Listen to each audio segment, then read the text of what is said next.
Emails or y'all text. What you got, bro? I know the proper part of the prayer, proper side, but like, when you read the script, like, I put out the videos on YouTube, and I'm in work, sometimes I have my headphones on in the car, I got my hat on. They just out of order listening to the script, but they say, sometimes I say a prayer and I'm listening to the script, or he's reading out the script. And we have the hat on, is that out of order? When you praying? No, like, I'm listening to the script, like, I'm going to work. Got my hat on. Like examples or whatever, Yeah. like it's -4 degrees outside. Yeah. And you got a skull cap on, you feel me? Or you about to get in a car accident, but Right. you're driving west. Right. Right. You're not because you're not facing east. You feel me?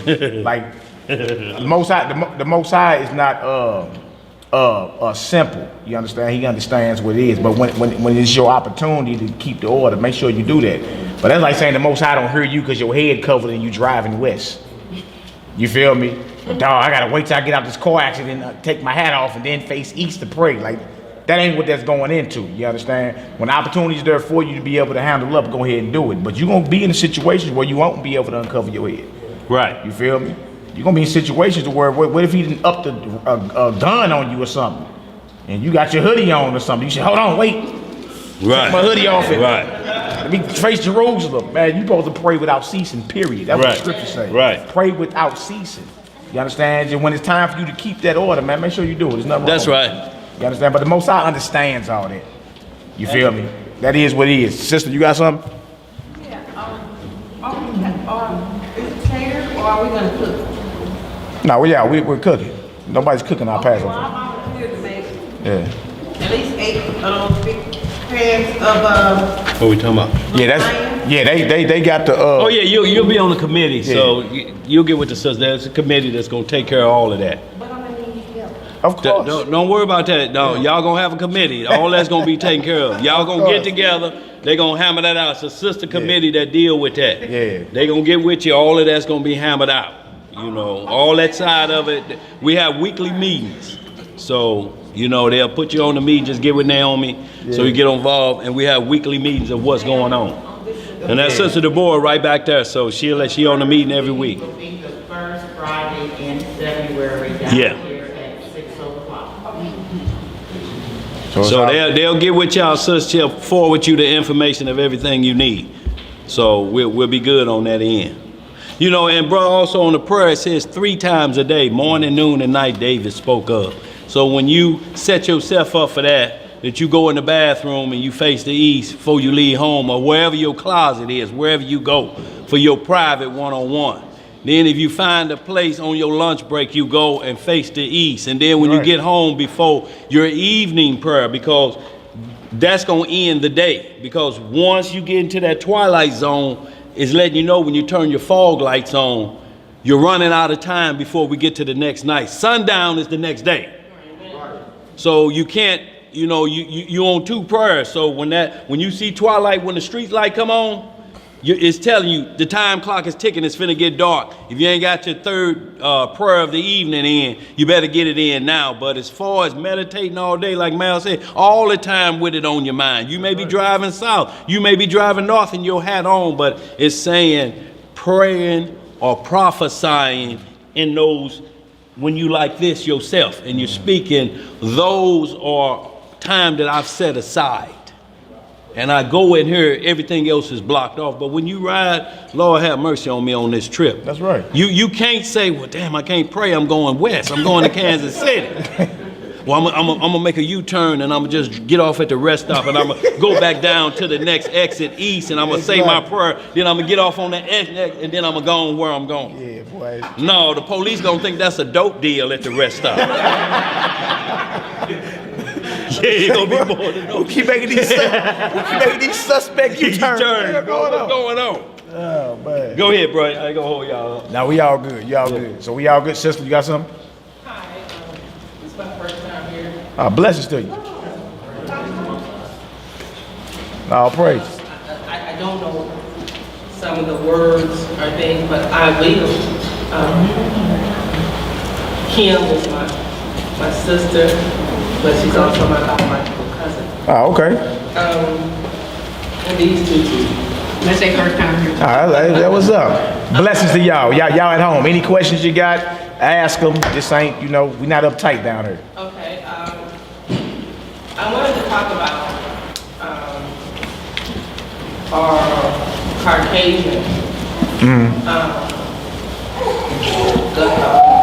I don't know if you guys call them brothers and sisters or not, but I am intertwined with a lot of Caucasian and different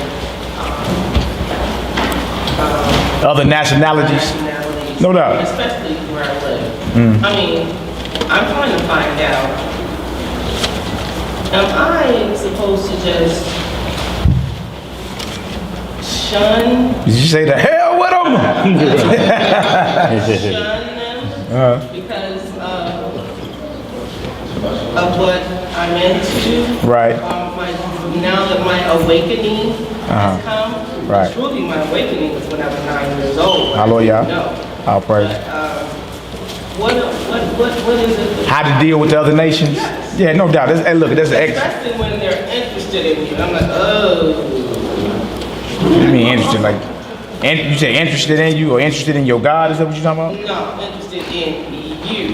You talking about like relationship wise? Or That don't happen. dealing with the Bible, the scriptures go into how we supposed to deal with each other.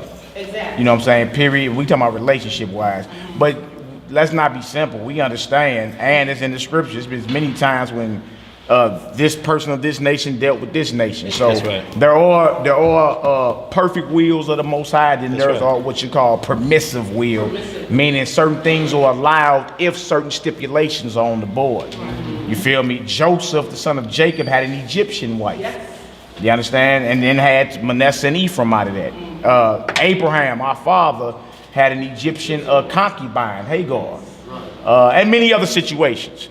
You understand? But we aim, period, your aim should be for the perfect will of the Most High. That's right. Deal with our own, you feel me? Make sure our nation is raised up properly in the commands and all that, you understand? But there are situations, we ain't gonna act like these situations don't exist. There are, you understand? And the situation would be that they would have to follow your God. Yes. You understand? Hook, line, and sinker. You got the brother like Solomon who had all these women, but they were still serving false gods, and it cost him his mind. That's right. And his wisdom in the end. You feel me? So our aim is to teach the perfect will of the Most High, which is stick to your own. You understand? But there are stipulations in the scriptures. There's certain things that have happened. We would be blind if we said, well, no, that don't exist. It actually did exist. You feel me? But there were certain nations he said never deal with. Certain Canaanite nations. Right. You understand? Perizzites and Girgashites and all that actually did. Yeah. So get back to this Caucasian situation. That's our current oppressor. That's all. That's what we've been dealing with. Just like the Egyptians were our oppressors, and the Assyrians, and the Babylonians, and you understand? But what our people need to understand is if the nation wants to deal with our God, I'm just talking about period dealing with them. I ain't talking about relationship. If they want to deal or serve our God, our job as priests of the Most High is to bring them up to speed and show them what that's about. You feel me? So we not a black separatist like all heathens are devils, and you feel me? Because I know black devils. That's right. I mean, that's just what it is. I mean, me personally, I know black devils. That's There's been right. some evil things in my life. You understand? Evil things, oh boy. You dig? So everything. So what we do, we call evil. Period. If a Negro is evil, he get a tongue lashing. Just like that heathen gonna get a tongue lashing. You feel me? So when the scripture goes, matter of fact, let's get that real quick. Yeah. Numbers 15. Let's show that real quick. Yeah. Numbers 15 and 15. And, We're gonna go to a few Romans scriptures. 2:9. We're gonna go to a few scriptures and show, like, you understand, if we gonna be somewhat cordial with the other nations, where they gonna have to drop their God and their ideologies and their way of living and That's get right. down with the God of this Bible. That's the only way it can be any type of relationship. You understand? I can remember a scripture. I'm coming to you. I'm coming to you in the back. I Go can ahead. remember the scripture where Israel's daughter Dinah was raped. Yeah, by Shechem. And they told them in order to have her, you would have to Yeah. be circumcised. But that was also a way of tricking them into, taking them out. Your Simeon and Levi handle that business. You know what I'm saying? And then you get into other situations. Right, They go into, there were certain things that happened way before this situation happened. Yeah. To where the Most High was like, I was gonna handle that judgment anyway. Anyway. But y'all wasn't up front with y'all father. Y'all let him Right. make a deal without letting them know.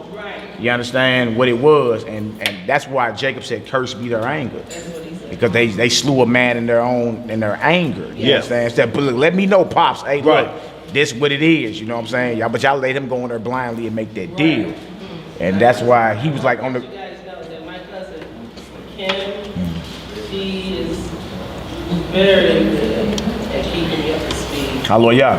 Yeah. She is, I thank Yahweh for her. All praise. I really do. And so you just understand from a whole, we follow a spiritual covenant first because our high priest is the high priest of the heavens. So it's a conscious spiritualness always first, and then it come down to nationhood. We don't deal with color per se, so we deal with nationhood. So like he said, the first thing he said, this is just our current oppressor. Yes. But we had an Assyrian over us, and we had Hamites over us, and they did way worse than what we're experiencing right now. So we don't want you to see color in this situation. What we're talking about is the nations of the world that understand this spiritual covenant that who it was given to. They accept that, and they accept everything that come with it. Ain't no middle ground to move around on it. They have to accept what's written, the prophecies. Ain't nothing we can do to change that. So we want it understood from that perspective that we don't look at that, and there's multiple examples in the scripture about those situations, you know, and just so we put that out there, any Israelite woman with another nation don't change our nation, it changes his. Right. So let's be clear about who has the bloodline covenant that kept us from being miscegenated out, because somebody come in here right now, wipe all the brothers out, take y'all off to a slave camp and have children by all y'all, then our nation would be through. Yeah. Over that quick for a roll in the hay. Rolling. Gone. I'm too old, that's him. Right. Now, let's get some of these scriptures. Let's get some of these scriptures though. Yeah. So we can verify. We talking. I need Numbers 15 and 15. Yeah, Numbers 15 through 17, because this is in the law of the Most High. All right. Also Deuteronomy 10. Yeah. Of 15 through 17. That's another one. And there's plenty more of them, but we just gonna hit real quick of what the scriptures go into dealing with that. Very controversial topic, but if you just stick to the scripture explains itself. That's right. It becomes hard and controversial when people they lean to their own understanding when dealing with it. As if the Most High gonna change his mind, you understand? Or the scriptures are gonna change because you don't like what's written. It don't work like that, man. All right, let's get this real quick. You got it out? Numbers 15 and 15? Reading the book of Numbers, Yeah. chapter 15, starting at verse 15. And it reads, one ordinance shall be both for Yes, you sir. of the congregation and also for the stranger that sojourneth with you. You see that? So one ordinance or one law for you, Israel, and we always had strangers that sojourn with us. Back it up to 14. You want to go back to 14? Go back to 14. Doc. The book of Numbers, chapter 15, verse 14. And if a stranger sojourn with you, or whosoever be among you in your generation, and will offer an offering made by fire, of a sweet savor unto the Most High, as ye do, so he shall do. You see that? So we had strangers who were our servants. You understand? But they had to worship our God. That's right. It wasn't like they your serving, but they dealing with democracy, or that's Donald Trump, or you feel me, whatever, communism. No, like if you rolling with the God of Israel and his people, you got to keep the same order. That's right. All right, come on, Hebrew. Verse 15. Yeah. One ordinance shall be both for you of the congregation, and also for the stranger that sojourneth with you. That's right. An ordinance forever in your generation. As ye are, so shall the stranger be before the Most High. One law and one manner shall be for you, and for the stranger that sojourneth with you. All right, drop that. Let's go to Deuteronomy real quick. Deuteronomy 10. Deuteronomy 10, start around verse 15 for me. Sir. 15 through 19. This is Torah. This is the law of the Most High. You feel me? If strangers want to be around and understand their role and their capacity, well, they got to understand the commands of our God. That's right. Or I Elohim, however you want to say it. Some people offended at the term God, so, you know, God, Elohim, whatever, you know, tickles your fancy. You dig? But understand that it says right there, they must keep the order as well. That's right. The Most High is all about order. Law and order. He's all about that. All right, you got that Deuteronomy 10 for me, Yak? Let's get her done. Reading in the book of Deuteronomy, chapter 10, verse 15. Let's get it. Only the Most High had a delight in thy fathers to love them, and he chose their seed after them, Yeah. even you above all people. Not trip off that. That's special. So we never here to diminish the role that Israel has with the Most High. We are special people under him. You understand? The Most High chose our fathers and his seed after him. Go ahead, Hebrew. As it is this day. That's right. Circumcise therefore the foreskin of your heart. Showing you that circumcision ain't just physical, it's spiritual. It's spiritual before it even gets physical. How do you circumcise your heart? That's right. You understand? By being obedient to the Most High. It says circumcise the foreskin of your heart. Go ahead, Hebrew. And be no more stiff-necked. Right. For the Most High, your Elohim, is Elohim of God, and the Most High of Lords, a great Elohim, a mighty and a terrible, which regardeth not personally, nor taketh reward. That's why it's so beautiful dealing with the Most High, because if you are Israelite that's evil, he'll handle you. That's right. He don't respect persons, meaning just because you one of his that he gonna give you a free pass on being evil. You'll get handled first. You feel me? In front of everybody. That's how he get down. That's right. And those that say he mighty and terrible, that ain't nobody play around with. Ain't somebody you be like, oh, that sheesh. I get back to him whenever. That's some chump. Okay. No, that's the Most High. He'll cash your chips in whenever he feel like it. That's right. And can't nobody check him over it. David got mad at the Most High one That's time. right. Because old boy tried to stop the Ark of the Covenant from falling. And the Most High struck him down. And David called himself mad. Most High like, what, you got a problem? Go. Right. Huh? Right. Do I need Do to holler at you next? Right.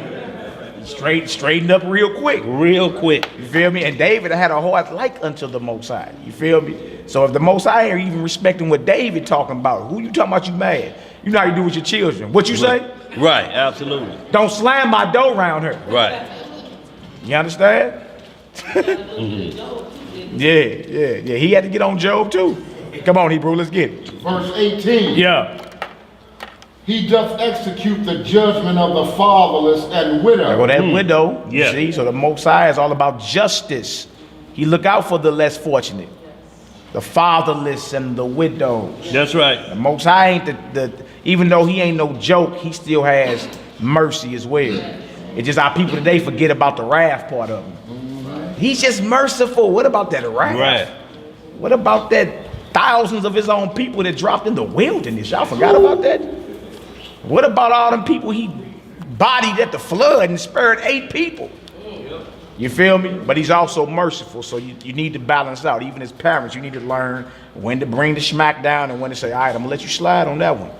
Don't do it again. That's right. You feel me? Come on, Hebrew. He doth execute the judgment of the fatherless and widow. Come on. And loveth the stranger. And it says he loves the stranger. You see, if the stranger desires to be in order and to follow the God of this Bible, the Most High love him. Now look at you. You over there like, no, hate everybody.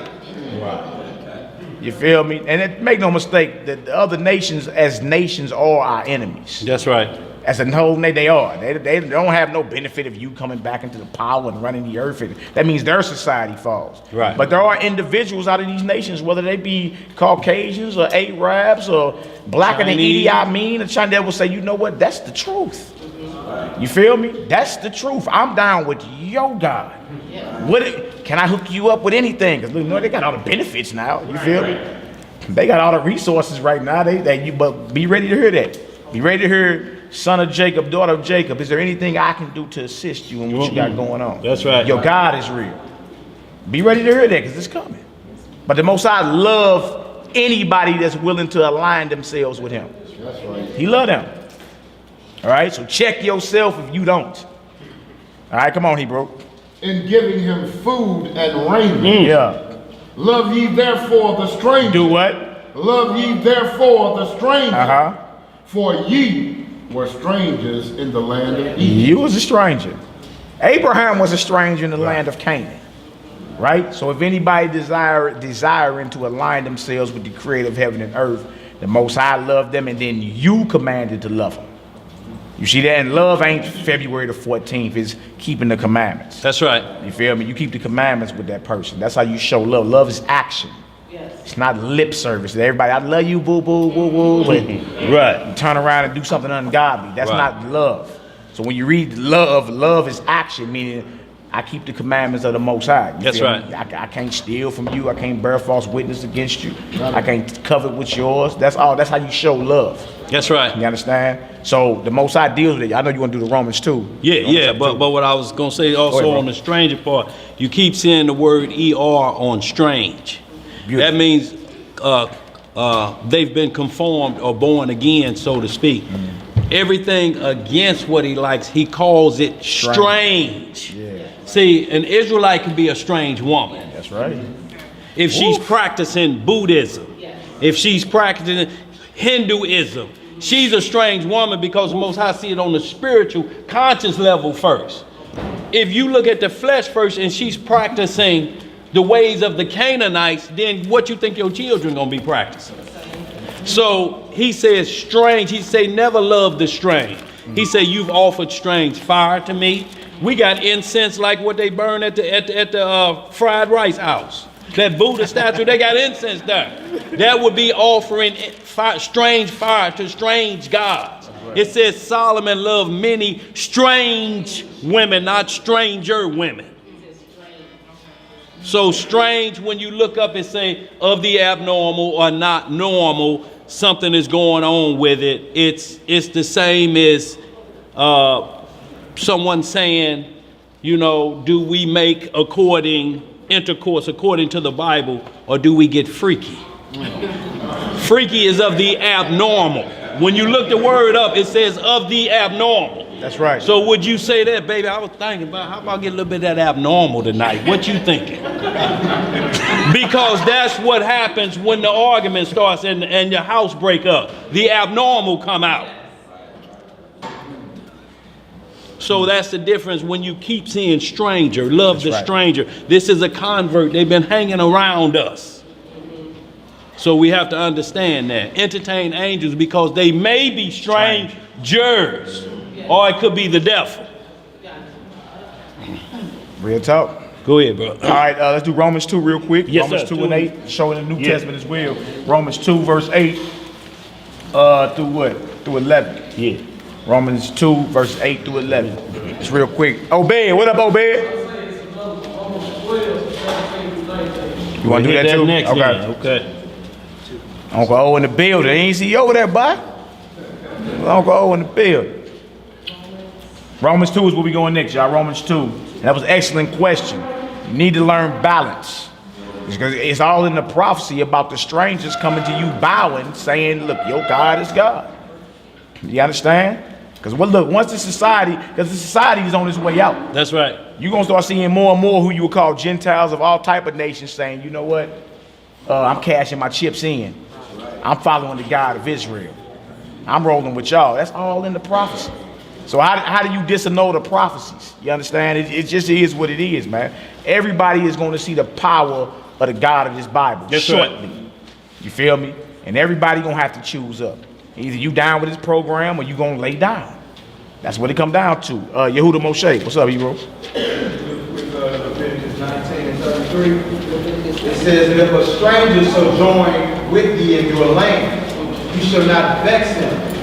But the stranger that dwelleth with you shall be unto you as one born among you. And you shall love him as yourself. For you were strangers in the land of Egypt. Yes, sir. I am the Lord your God. One more, 1 Kings 8, verse 40 to 43. It says, that they may fear all the days that they lived in the land which thou givest unto our fathers. Moreover, concerning a stranger, which is not of your people Israel, but come out of a far country for your names. For they shall hear of your great name, and of your strong hand. And it says, and of your stretched out arm, when he shall come out and pray toward his house. Wow. Hear thou in heaven your dwelling place. So he asking the Most That's right. High to even hear the prayer of the stranger. That they keep the order. Hear from heaven in your dwelling place. Go ahead, Hebrew. It says, hear thou in heaven your dwelling place, and do according to all that the stranger calleth to you for. That all your people of the earth may know your name to fear you, and do as your people Israel, and they that may know that this house which I have built is called by thy name. Y'all see that? Go ahead, bro. Now, what you see and what he's saying 40 is, through 43. yeah, you got. Go ahead, say it. Get it. 1 Kings 8, 40 through 43. Do that. What y'all? That Leviticus. Leviticus Follow that out 19 too. and 33. See, so what you're seeing is what bro is breaking down is simply saying don't never forget where you came from, you know, and it's saying that Solomon, now this is Solomon teaching this. So Solomon dropped the ER off somewhere along the line and got with strange. He lost the ER somewhere along the way of a stranger, and it cost him. So y'all, this is what we want to get clear on and understand. It's not like we're telling you to forget about what happened in this nation. Of course not. We're not telling you that by no means. But you're here. And he put us here in this position. But he said, I'm not going to leave you comfortless. There's going to be somebody in that nation that love me. They're going to look out for you. If you don't believe that, because who else your stranger gonna be but Israel? If you kill every nation out here and it don't be, who gonna be your servants? And then if you're saying all of these strangers are Israel, when do they become unstrangers and become back to the fold of Israel? Or do they say strangers their whole life? You still think you're African American? You know, when do they stay there? So this is let you know this is not talking about all Israel. This book is just no other nations included, because if you call Israel a stranger, sooner or later he got to be identified. Just like that Cornelius, they will not believe some camp that he's a Gentile, he's an Italian. See, he was an Israelite because, well, when of a good report, it says he's a good report of all the Jews and the nation. That's right. When is somebody going to whisper, by the way, Cornelius, you really down, the Most High love you, your whole house give alms, everybody love you, man. Everybody been talking about you. You really from the tribe of Naphtali. When is that going to happen? When will that happen? That ain't gonna happen. It ain't there. It can't happen because it ain't there to happen. Go ahead, bro. We need that Romans 2. Somebody else had their hand up. Romans 2 Somebody had their hand up. Five, yeah, Romans 2 started at 8. Romans 2 verse 8. Yeah, 8 through 11.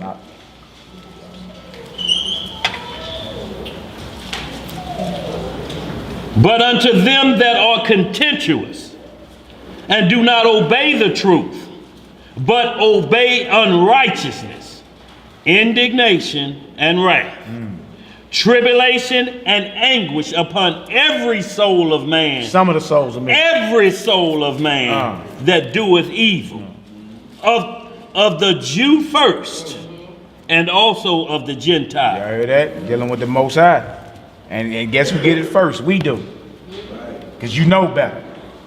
Right? Go ahead, Hebrew. But glory, honor, and peace to every man that worketh good, to the Jew first, and also to the Gentile. Yeah. For there is no respect of persons with Yah. So that's crystal clear. Clear as a crystal. It makes sense. The Most High is not a respecter of persons. If you evil, he gonna holler at you. If you aiming to be righteous, he'll bless you. That's right. Feel me? Just keep it simple. It is what it is. You understand? I know brother in the back had something. I think bro had his hand up. Before we get to the next question, y'all, we got family in the house from out of town. Yeah. Raise your hand up, bro. Yeah, bro. Yes, sir. KJ, Bro, the man. y'all may have heard about him radio from nap time. Yeah. Wait a minute. Yeah. Yeah. Your boy. You just, You said he looked familiar, but No, I just looked back there, and okay. You like, yeah, that look good, but Yeah. Glad you at home, bro. Glad you came back down. Right. he kind of looked like that dude too, work at the Arab restaurant cooking chicken, huh? Damn, but he looked like the Ed out of nap time. Yeah, that's Ed, bro. That's Ed and bro KJ with him. Brothers drove down last night, man. Good brother. I don't know, the Ock in the back, you got a question, bro, back here? Yeah, go ahead, bro. Okay. All right. All right, well, let's get into this right here, man. We got up on the board. Embrace adversity. Gold is tried in fire. We're going to start off in Ecclesiasticus out the Apocrypha. Bro, going to pull it up on the board. If y'all don't have an Apocrypha, you're going to pull it up on the board. In 1611, the Apocrypha was part of the Bible when it was translated, all right? We're going to start in chapter 2. Chapter 2. Ecclesiasticus chapter 2. We're going to start at verse 1. Embrace adversity. That's right. You gonna come into this walk, or you come into the truth, and in your mind you start thinking that this deal is like ice skating or skiing. But you never prep yourself to deal with adversity. You feel me? Or deal with certain things that are inconvenience for you.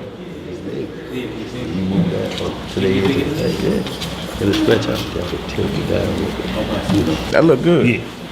That look good, bud. Everybody can see the board now? Yeah. They're big now. Yeah, we went to this new high-tech movie screen. You know, it's flat screen.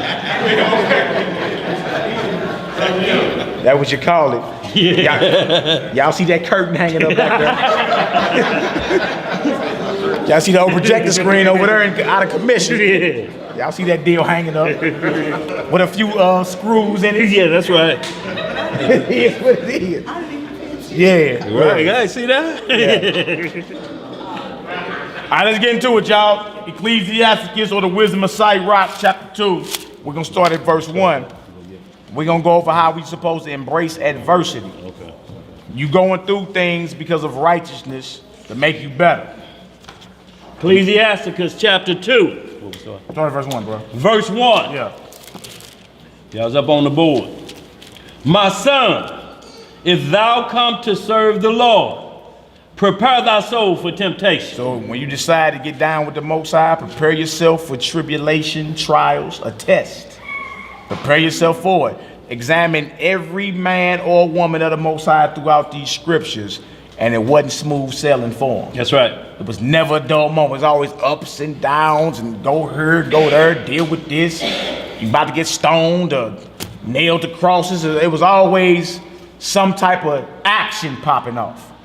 You understand? So we're saying when you're dealing with the Lord, the first prerequisite is get ready for your trial. Get ready for your test, because it's coming. Nobody professed this truth and just it was smooth sailing into the kingdom. Nobody. You had to be battle tested and approved. Even to get in this heathen's military, you got to be battle tested and approved. They don't just let any chump suck into the military. You got to go through boot camp and all type of stuff. All right, come on, Hebrew. Set thy heart aright. Right. And constantly endure. You see that? That mean all the time.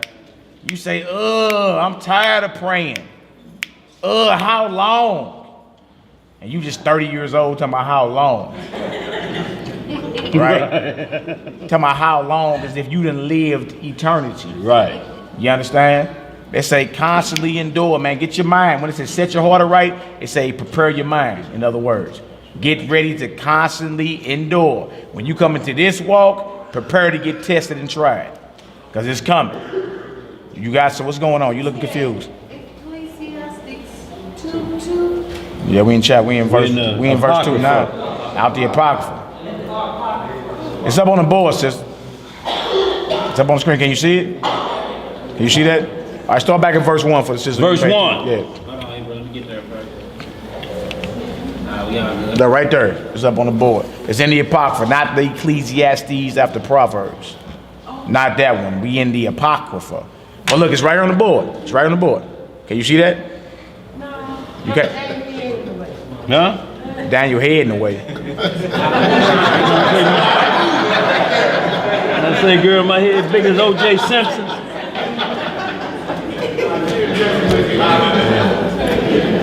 You got it?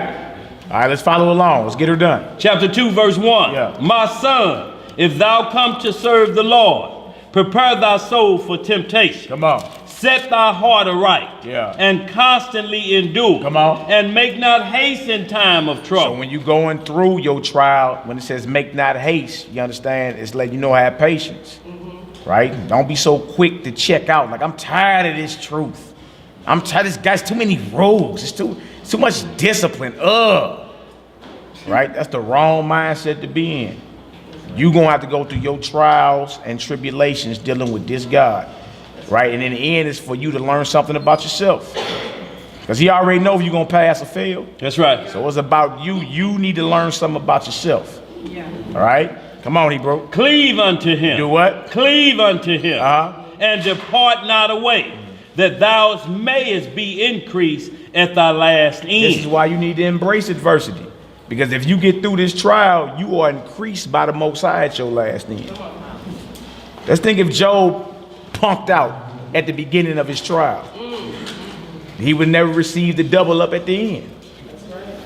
Think if Messiah punked out and didn't go to the cross. Huh? You would never had salvation. That's right.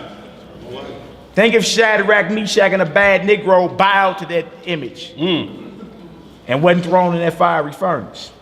You wouldn't know nothing about standing up for your God in the hell with an idol. That's right. You see what I'm saying? Though affliction don't seem good, it ain't supposed to seem good. But it's about you being increased in the end. All throughout the scriptures say, endure to the end and you shall be saved. So if it ain't about endurance, right? If you are already there, why all these men and women have to go through these trials? What make you think you don't got to go through no trial? You see? So this is why we named the class Embrace Tribulation. Like, embrace that adversity. That's right. At something that's adverse is something that's like an opponent to you. It's something that's set against you. You feel me? So when it says going through an adverse condition or adversity, you going through something that's against you. You're going through something that's against you, and you look at it like, I don't want to go through that. But if you endure that and pass your test, you become increased at the end. Now, who don't want to increase? And we talking about not an increase in your paycheck. We talking about an increase from the Most High. That's right. That's what this whole thing is about. All right? El-Nam, you got something in the back? I was gonna say, so it's not like one always say, you get saved every day, praying to saved every day. Read it, right? Yeah, it's not once saved, always saved, because your name could be blotted out That's right. of the book. You feel me? That's like going to high school, we brought it up last night, showing up for the first day as a freshman, saying, I graduated. You're right. No, Negro, get your credits. You feel me? You gotta get all your credits to become a senior, then you graduate. It's the same thing with salvation. You can start off on the road to salvation, but you can go left field at any time. You have to pass your test. You feel me? And you got men that didn't bat an eye at what the Most High told him to do, like Abraham. That's right. He didn't bat an eye. He was told, leave your country and everything you know out of here. What's next, Lord? Go down in the east, out of here. What's next? Off up your son, done. What's next? He ain't bat an eye. That's right. Everything the Most High put on him, he took cheerfully. Today, you complain about it. Check yourself. Because in the end, if you endure and pass this, you become increased. All right, come on, Hebrew, let's read. Cleave unto him. Yeah. And depart not away, that thou mayest be increased at thy last end. Come on. Whatsoever is brought upon thee, take cheerfully. Take who? Cheerfully. Be angry. Cheerfully. You see that? You got me messed up, dog. Nobody walked in my shoes. I'm going through that. And then you start throwing a pity party. You all the way out of order. Whatever you going through, you supposed to be smiling at that. I must be doing something right. And understand this, we talking about because of righteousness. That's right. We're not talking about because you out there robbing every Right. bank. Right. still selling dope, robbing, murdering, and raping, and you get caught by the boys. Boy, you brought that on yourself. That's right. We're not talking about that. We talking about because you decided to dedicate your mind and soul to the Most High, you have become an enemy of the world at this point. You understand? And the trials and tribulations start. Right? So he say, if that's the case, if you being righteous and you going through these tests or whatever, it say, take that cheerfully. Amen. Why are you so bow-legged in the shoulders? You feel me? All and everybody inbox wanting a pity party. No, that say take cheerfully. That's what it said. All right, come on, Hebrew. And be patient when thou art changed to a low estate. Yeah, the ups and downs. Many of us done lost jobs since we've been in this truth. You dig? Because when you first start out, boy, you be like a little firecracker. It be popping. Don't it, boy? You dig? They be like, sir, let me see you back here. And, you dig? You like, dang, what happened? His brother got fired. As the years go on, you learn how to handle your sword a little more wisely. You dig? But we done lost jobs, lost plenty of jobs starting out with this. You understand? So, okay, well, with the loss of income comes, you understand, a low estate. Yeah. You got to deal with that. You understand? And it say be patient when you change to a lower state. You may be driving one day, the next day be on the bus. That's right. What, you embarrassed or something? What's wrong? I just can't, lights may be out. It may be more month than money. That's right. Light some candles. Uh-oh. You feel me? Like the little stuff you complain over really ain't nothing. And you can't get through that, you're not ready. Stay on your porch. Because this devil is about to turn it all the way up. His That's time right. is short. So you supposed to embrace this type thing when it happens. You feel me? If you being righteous as possible, striving your best to be down with the Most High, and you going through your tests and tribulations or whatever, you supposed to take that cheerfully and be patient. You feel me? What if Job wasn't patient? I'm gonna say it again. He'd have never got his double up at the end. That's right. Never. And you like Elder always says, this is a microwave generation. Every house you go in, the microwave on 2 seconds. That's right. Like you can wait 2 more seconds. But it's to get that. But that shows what? That we don't have patience as a people.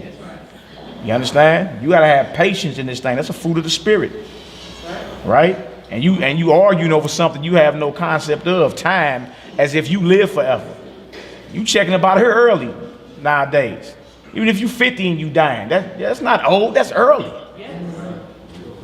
You gotta have patience, right? What else you say, my brother? For gold is tried in the fire. Beautiful. And acceptable men in the furnace of adversity. You see who the Most High accepts?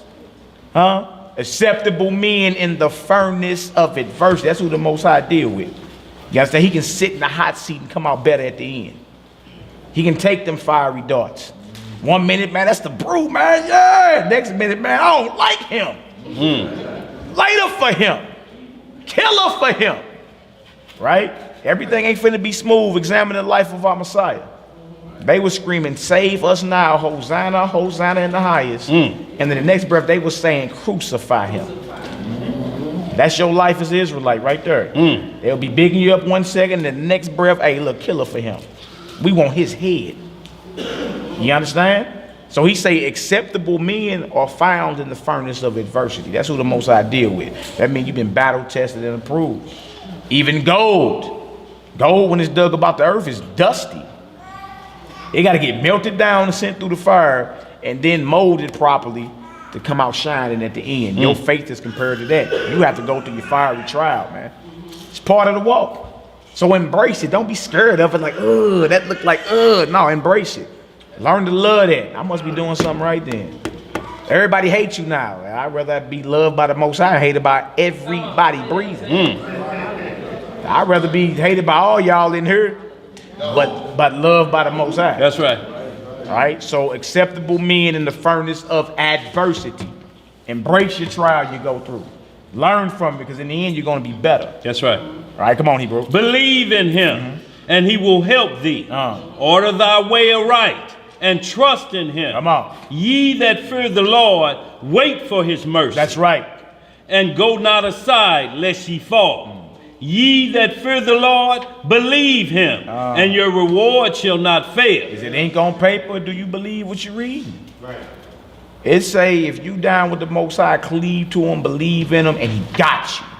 No matter how it looked in the present. No, he got you. All right, come on, Hebrew. Ye that fear the Lord, hope for good, and for everlasting joy and mercy. Hallelujah. Look at the generations of old Right. and see. Go ahead. Did ever any trust in the Lord and was confounded? That's a question. It's like, look, check the Most High's rap sheet. Who trusted in him that he forsook? Nobody. You ain't got not one soul that can say, well, I'm talking about really believe. Check these records. Bring me somebody that was down with him, and when it wasn't looking too good, you understand, and they trusted in him, and the Most High turned his back. It don't exist, right? So why would it be different for you? It's not. Come on, Hebrew. Or did any abide in his fear and was forsaken? Or whom did he ever despise that called upon him? Excellent question. Come on. For the Lord is full of compassion and mercy, Come on. long suffering, and very pitiful, and forgiveth sins, and saveth in time of affliction. See, he's saving that affliction, that fiery trial, that adversity. The Most High shows up. You showed up and showed out. And you said that because, you know, your light bill got paid. Showed up and showed out. Right. They talk about a light bill here. Right. Yeah. Yes, sir. Come on, man. If he can show up and show out for a light bill, surely he can do that for what you're going through. Come on, man. All right, come on, Hebrew. Woe be to fearful hearts and faint hands, and the sinner that goeth two ways. See that woe? That woe means destruction is coming unless you get that right. See, because if you trust in the Most High, you wouldn't be fearful, and your hands wouldn't be faint, and you wouldn't be double-minded. Double-minded man is unstable in all his ways, according to the book of James, chapter 1, verse 8. A double-minded man is unstable in all his ways. The scripture say, woe unto a man like that. Yes. You ain't established in your mind. It ain't to the casket. I thought it was to the casket drop right That's there. right. What happened? Huh? As soon as a little something go down, your woman leave you, you all, you know, just in depression mode, ready to commit suicide. What's wrong? What's really going on around here? That's right. Huh? If you really believed in the Most High, you wouldn't be fearful. Your hands wouldn't be faint. You wouldn't be double-minded. Like, I'm rethinking this truth. I don't really know. All gods are like the same now, Mally. Think about it. Now you dropped your doctrine. It's all over for the brother. Right. He's double-minded. Oh, 1 minute he's Shalom, the next minute it's Hotep. What's going on with this brother? He's double-minded. He's unstable as water. Scripts say woe unto somebody like that. I mean, judgment is coming unless he get himself together. The Most High requires not only obedience, but that you believe in him with every fiber of your being. Just like your child believe in you. If your child say, Daddy, I want to go to Michael's Arts and Crafts store. Can you please buy me? Okay, baby, I got you. And they don't think nothing else of it because they know my daddy is going to take me to Michael's Arts and Crafts store because I want to do an art project. Daddy got you, right? And so just like that child believes wholeheartedly in what you say, you feel me? Why it can't be 1,000,000 times more for the Most High? He said he got you. What you doubting for? What else you say, my brother? Woe unto him that is faint-hearted, Ooh. for he believeth not. You see, a faint-hearted person don't believe this truth. All right, come on, Hebrew. Therefore shall he not be defended. You won't be defended because you don't believe, which means you don't have faith.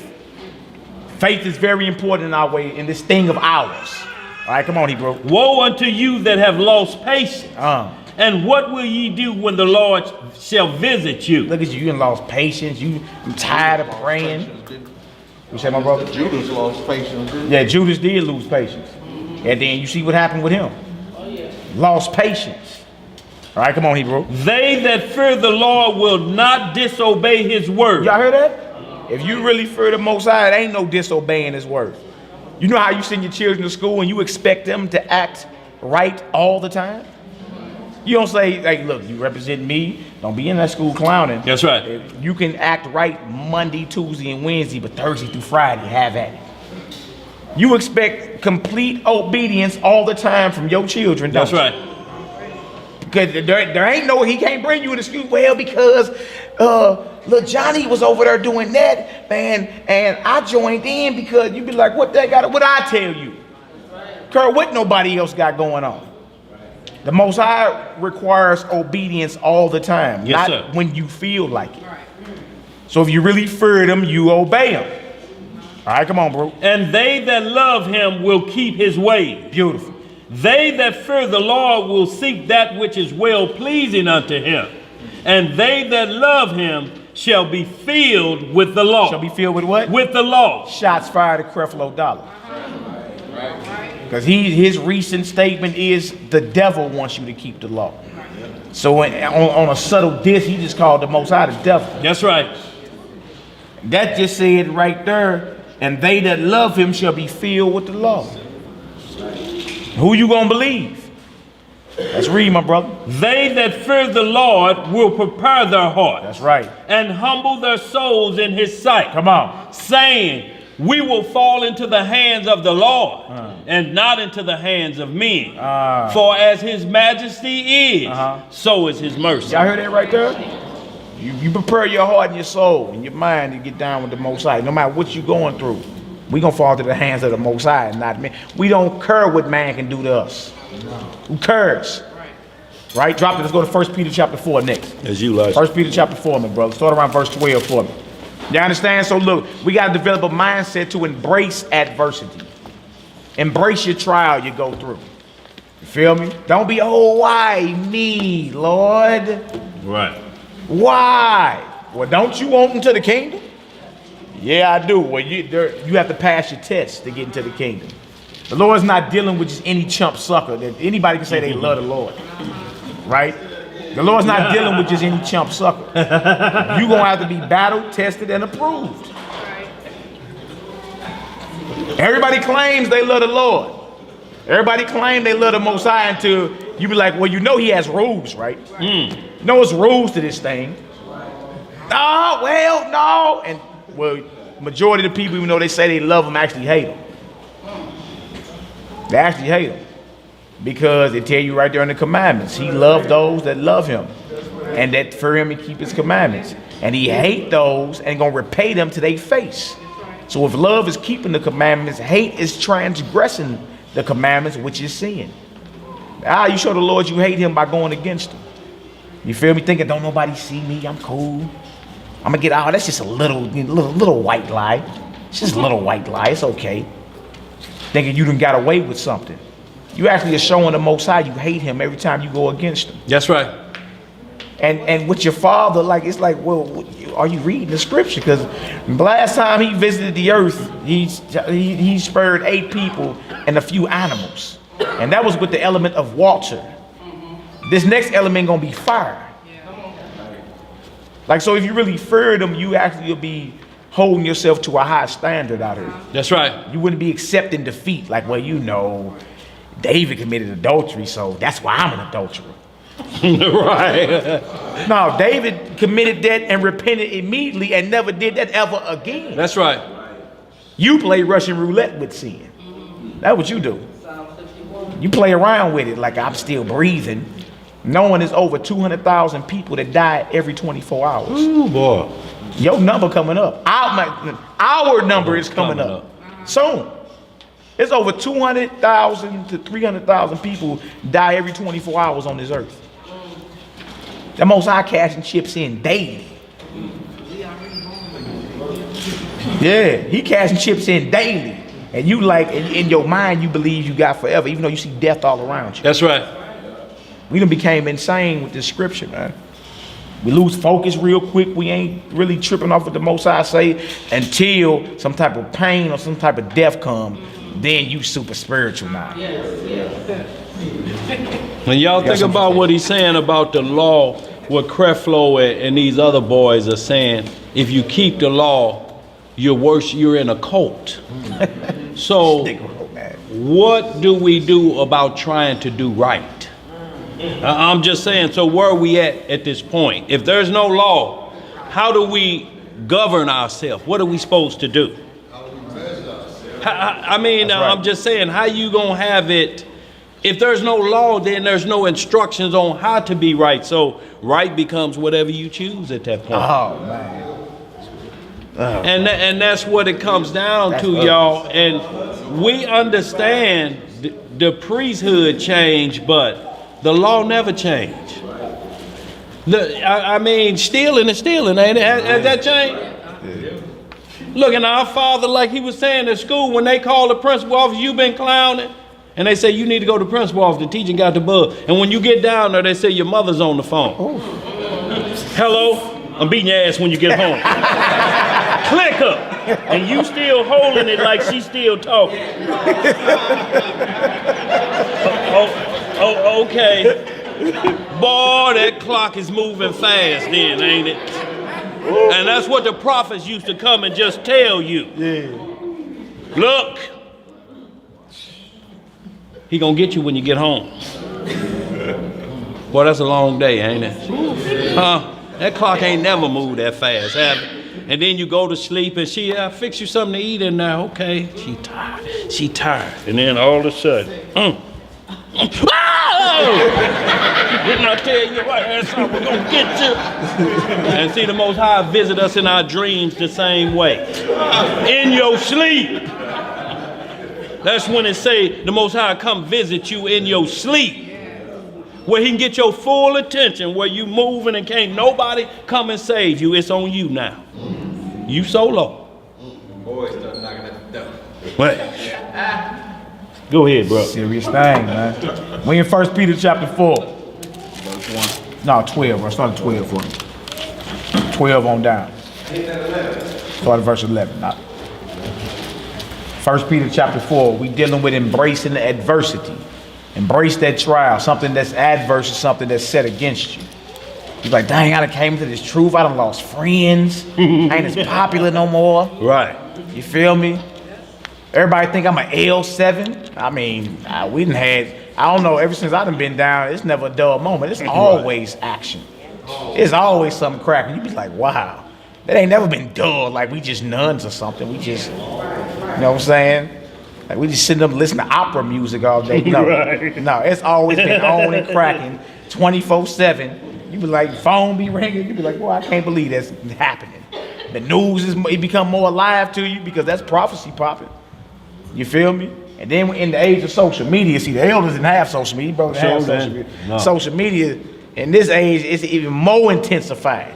All we had was the world newspaper. Yeah. Go ahead. Yeah, you wake up, boy, you have about 100 Facebook notifications. So-and-so has tagged you into this. Yeah, back then it was debate face to face. Yeah. Online. Let's get it, y'all. 1 Peter chapter 4, the brother wants to start at verse 11. 1 Peter chapter 4, verse 11. Yes, sir. If any man speak, let him speak as the oracles of Yahweh. Y'all hear that? That's an order. If anybody is trying to, especially we was talking about you earlier, sister. Like anybody bringing you something, make sure they coming out the scripture. Right. Firing out the scripture to where you understand it. I ain't talking about just reading one line and say, yeah, well, you know, sister, see, what that basically said was, and close. No, understand it to where you can leave from there and teach the same thing. That's right. Right? If any man speaking or teaching this, he need to be coming out the scripture. Well, I know what the Bible says, but what do you think? That's what we hearing now. Right. What you mean what I think? It don't matter what I think. Right. You feel me? We talking about the script here. So if anybody claiming to be spiritual or whatever, and they a teacher of this word, whether they up here or not up here, because everybody teaching their own capacity. You can be in the store breaking somebody off or whatever. That's right. Make sure you're coming out the word of the Most High and not winging an answer. All right. If any man speak as the oracles of the Most High. What else you say, my brother? If any man speak, let him speak as the oracles of Yahweh. If any man minister, let him do it as of the ability which Yahweh giveth, that Yahweh in all things may be glorified through Yahweh Shah the Christ, to whom be praise and dominion forever and ever. Amen. Amen. Beloved, think it not strange concerning the fiery trial which is to try you, as though some strange thing happened unto you. You heard that? Later for the pity party, man.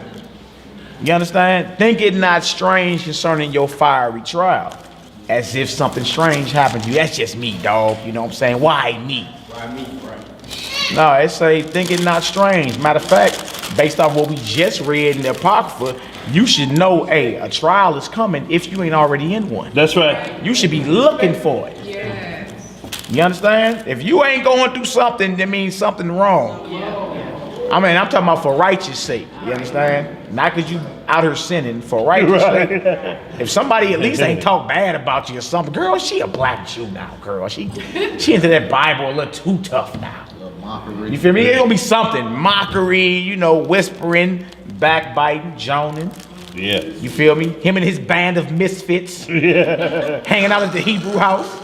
Hand your ear, raise your hand, your ear. You know what I'm saying? Yeah. You and your band of misfits hanging out at the Hebrew house. You gonna get something said about you. You gonna get somebody gonna say something about what you doing. You feel me? Get ready for it. Yes, sir. That's why he say think it not strange. Right. Think it not strange. All right, come on, Hebrew. Band of misfits. Verse 13. Yeah. But rejoice, inasmuch as you are partakers of Christ's suffering, that when his glory shall be revealed, ye may be glad also with exceeding joy. Now it says rejoice, not get mad. They over there talking about me. They got me messed up. I'm ready to go over there and handle all them with these scriptures. Scripts say rejoice. You feel me? You'll get used to it in a minute. You'll develop what's called a sound mind, a thick skin real quick. Because you can't exchange evil for evil. That's right. You know what I'm saying? All your cousins over there joning on you. Nigga, I remember when you, boy, used to fall asleep under the Christmas tree. Now you're Moses. Yeah. You gonna get that. You gonna get all that. Boy, was you snuggled up under the tree? They got pictures of me, boy. They be like, man, is that Molly? Man, I was asleep under that deal. Boy, now they got pictures of you with 10 tables of stone like this. 2 tables. Yeah. Now you're Moses. That's crazy, yeah. Yeah, you gonna get all that. They gonna talk bad about you like a dog. You feel me? But you defeat that with love. You don't respond back. Nigga, I remember you used to be at the whole house. Who you talking about? Yeah, later for all that back and forth. Yeah. You feel me? Later for the back and forth. Say, you know, laugh like me. I laugh when people join on me. Laugh at it. Right. That was a good one. And they like, hey, look, but love you too. It's all good. Whenever y'all ready to talk about these scriptures, I'm always ready. Y'all know my number. Because the scriptures say rejoice when you go through these things. So what you get mad for? What you bow-legged in the shoulder ready to reveal all your people business on Facebook? You ready. Like you say one more thing about my God, dog, it's gonna be like that. Huh? I'm posting all your business on Facebook. Come on, man. You supposed to be rejoicing when people are getting at you for being righteous. That's right. You understand? Rejoice because you have a great reward. Now, who get mad at a great reward in heaven? What you mad about? You feel me? Loosen up a little bit. Get some thick skin. Laugh at them when they join on you. They talk about my head all the time. They got a chrome, the nigga head big, yeah, big features. It is what it is. Right. All right, now what? Right. You feel me? You take all that away, whatever. Yeah. But look, love you too though. It's all good. And I'm always here to rap about these scriptures when you're ready. That's you know right. what I'm saying? You get ready. Messiah was called a devil. You feel me? He was called all types of a wine bibber, a glutton. Did you see him getting bow-legged in the shoulders, slapping the Pharisees up because they were talking bad, and then they talked bad about his mama. Y'all know that, right? His mama got pregnant when his daddy wasn't around. What do you call that? Huh? We know what happened because we on a spiritual level. But for those that are carnal, if the mama got pregnant and the daddy was off building houses, what is that called? Well, you know what it's called. Mattress back, right? So can you imagine what they were saying about Christ's mama while he was off doing the work of his father? Can you imagine what they were saying about Miriam or Mary? She was called all type of bad names. That's right. You see him getting all bow-legged, he got me messed up, man. You don't even see that.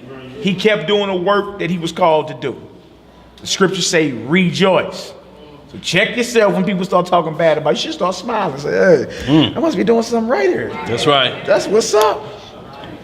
Embrace adversity. All right?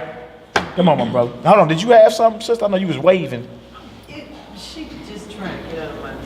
She don't let go of this anger It's all we get it. That's our little sister. It's all good. We get it together. She said unless if it's self-defense or retaliation, because no. Hey, look, it's all we get it together. But look, you got every right to defend. You ain't no. The Lord don't say nothing about being a slap target. You're right. You got every right to defend yourself and all that. But again, too, like we know the young generation, they be like, I'm trying to pull up. What's good?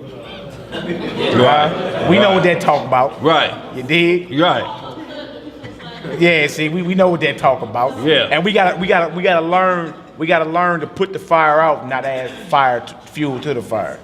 You feel me? And you do that by showing love to your people. When the last time you actually prayed for your people that get on your nerves? Because it said in the scripture, pray for your enemies. Your enemies are there in your own household.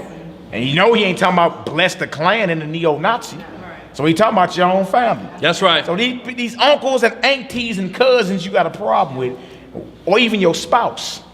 When the last time you prayed for them? You see that? Boy, it's silent up in It's there. silent because it's so easy to say, nigga, you got me messed up. It's easy to get tight-lipped and grit your teeth. Right? But Messiah say, pray for him. He was getting crucified and said, Father, forgive them. They don't even know what they doing. Not you. We don't do that today. No. Stephen was getting stoned and said the same thing. Father, forgive them. They don't know what they doing. His own people were persecuting him. They wasn't bow-legged in the shoulder, cussing everybody out. They embraced the trial they had to go through. You feel me? They loved it. They dealt with it. Now, before they crucified Messiah, they was calling for his stoning 40 days earlier.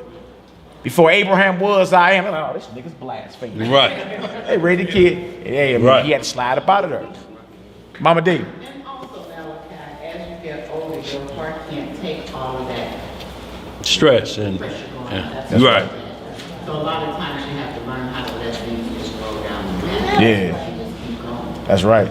That's right. We had, matter of fact, we got a brother and sister that I don't see him here today. When we was talking about anger the last time, they had a close friend that had just died earlier in the week. He got so mad he died. You feel me? Anger left unchecked will kill you, man. You understand? So we need to learn to love our people, and you do that by not adding fuel to the fire. It's easy to say, nigga, what's good? What's good then? Right. Man, that's real easy. You feel me?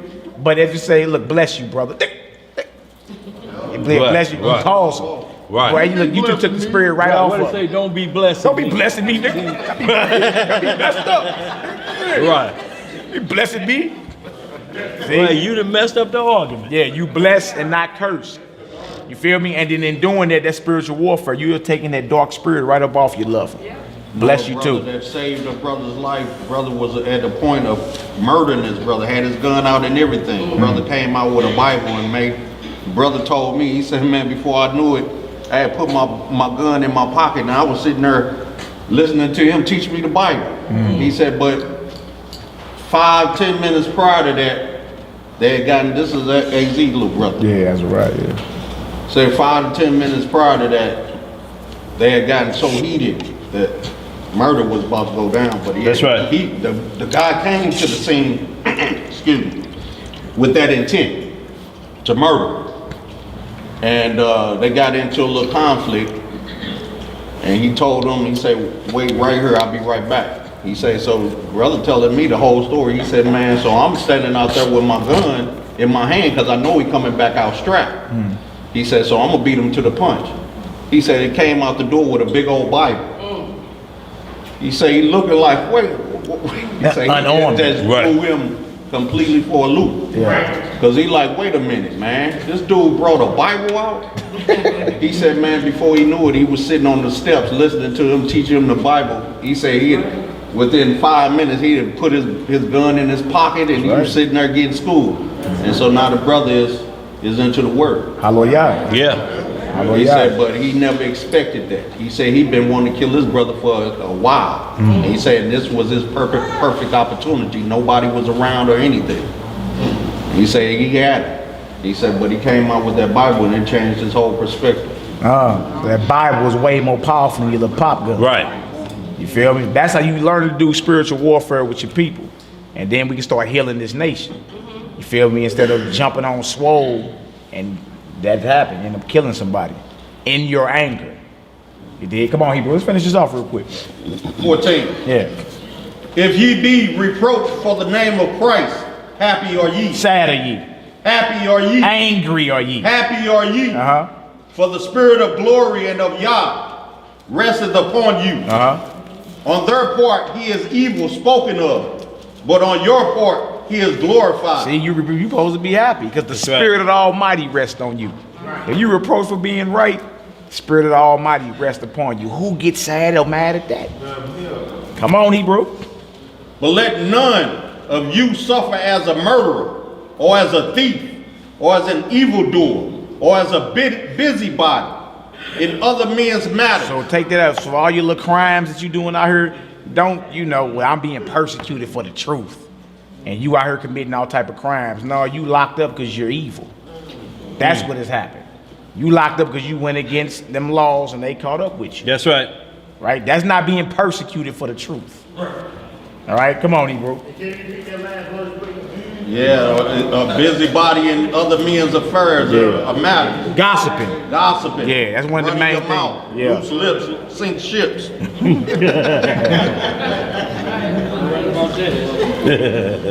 Verse 16. Verse 16. Yeah. Yet if any man suffer as a Christian. Right, a follower of Messiah. That's right. That's all Christian means. It's in the Bible 3 times, and it simply means you follow the anointed, the Messiah. That's all it means. Law, statutes, and judgments, not the church covenant. That's right. That's right. Come on, Hebrew. Yet if any man suffer as a Christian, let him not be ashamed, but let him glorify Yahweh on this behalf. Hallelujah. For the time is come that judgment must begin at the house of Yahweh. And if it first began at us, what shall the end be of them that obey not the gospel of Yahweh? Come on. And if the righteous scarcely be saved, where shall the ungodly and the sinner appear? You see, it said the righteous scarcely gonna be saved. That means we gonna be getting in by the skin of your teeth. And so if the righteous barely gonna be saved, where shall the unrighteous or the ungodly and the sinner appear? The time has come that judgment. See, judgment, we right here, we at the door. That's right. You see all type of stuff happening, prophecy being fulfilled. And it said it begins at the house of the Most High, to the Jew first, right? Right? And if it begin at us, what to say about everybody else that don't even obey this truth? And it said the righteous barely or scarcely gonna be saved. That should make everyone in here make their calling and election sure. That's right. Be sure about this thing. Many are called, but few are chosen. Hallelujah. That's definitely an extra scripture that those individuals try to say that they're saved. Yeah. You feel me? How can you just be saved by one good confession? This scripture just said right here, thirsty. Yeah, scarcely. No, it don't. It actually calls you to hold yourself to a high standard daily. You feel me? Because you keep in your head, the righteous scarcely gonna be saved. Right. You feel me? It make you check yourself daily. And that's what the Most High wants you to do. Ain't nothing wrong with that, man. He don't want you like losing attention on or focus on what it is out there. You supposed to be daily be like, let me get myself together. At the end of your day, you supposed to be like, okay, I could have said that a little different. That's right. I could have made that move a little better. You feel me? You supposed to be reflecting and meditating over your day at the end of it. You understand? Get up in the morning, get your prayers off, and be circumspect about the moves that you make, the things that you say, the decisions you make. Everything is weighed in the balance. You see, the Most High is all about law and order and accountability. Everything that you do, the books, remember they say it tell you in Revelation, the books are open. You understand? Books got to be balanced. Let's read, my brother. Verse 18. And if the righteous scarcely be saved, where shall the ungodly and the sinner appear? Come on. Wherefore, let them that suffer according to the will of Yahweh commit the keeping of their souls to him in well-doing, as unto a faithful creator. You see that? It said, commit your souls to the Most High, well-doing as unto a faithful creator. If you suffering for righteous sake, know that the Most High got you. You feel me? But it's a prerequisite to go through your fiery trial, to be increased at your last end, to be accepted into the kingdom of heaven. That's right. It's a prerequisite. You feel me? You take college courses, don't they have prerequisites? Huh? Meaning you gotta qualify for this before you even join this. That's right. Before you even get into the kingdom of heaven, you gotta be pre-qualified. You understand? It is what it is. I need Luke chapter 6. I know you got something, Daddy. No, You I got got something? nothing. Okay, Luke chapter 6. Luke chapter 6, I need 20 through 26 real quick. Then we're gonna get into some of these stories. You're gonna get into some of these stories about men that embrace their adversity or that adverse condition that was set against them. And how in the end, look, all the stories got a common denominator. In the end, the Most High increased them. Their faith were increased. They became mighty men of the Most High. Sisters too. That's right. We got plenty of scriptures about stand-up sisters in her. Esther and Judith and Deborah. And it go on. What's our sister in Romans 16? Phoebe and them. Yeah.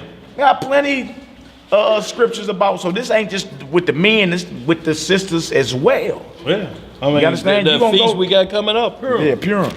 Break it out, Daniel. Look, it was on the 13th. You got on your shoulders my whole nation finna be destroyed. Yeah. And think about these Assyrians was so crazy, they sent it out, they said to every post office, to every province, in every language, we killing y'all on the 13th. Now how you look like getting a letter? Open it up, see what it say. We're going to kill you on the 13th. Who the hell is this from? Haman. Signed Haman. Check and see, call down south and see, we got the same letter. The same letter. That's right.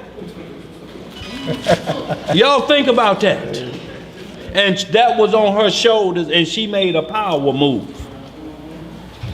Directed by her elder cousin, that some think is uncle, but elder cousin Mordecai instructing from outside. And nobody even think once she was married to a Persian king.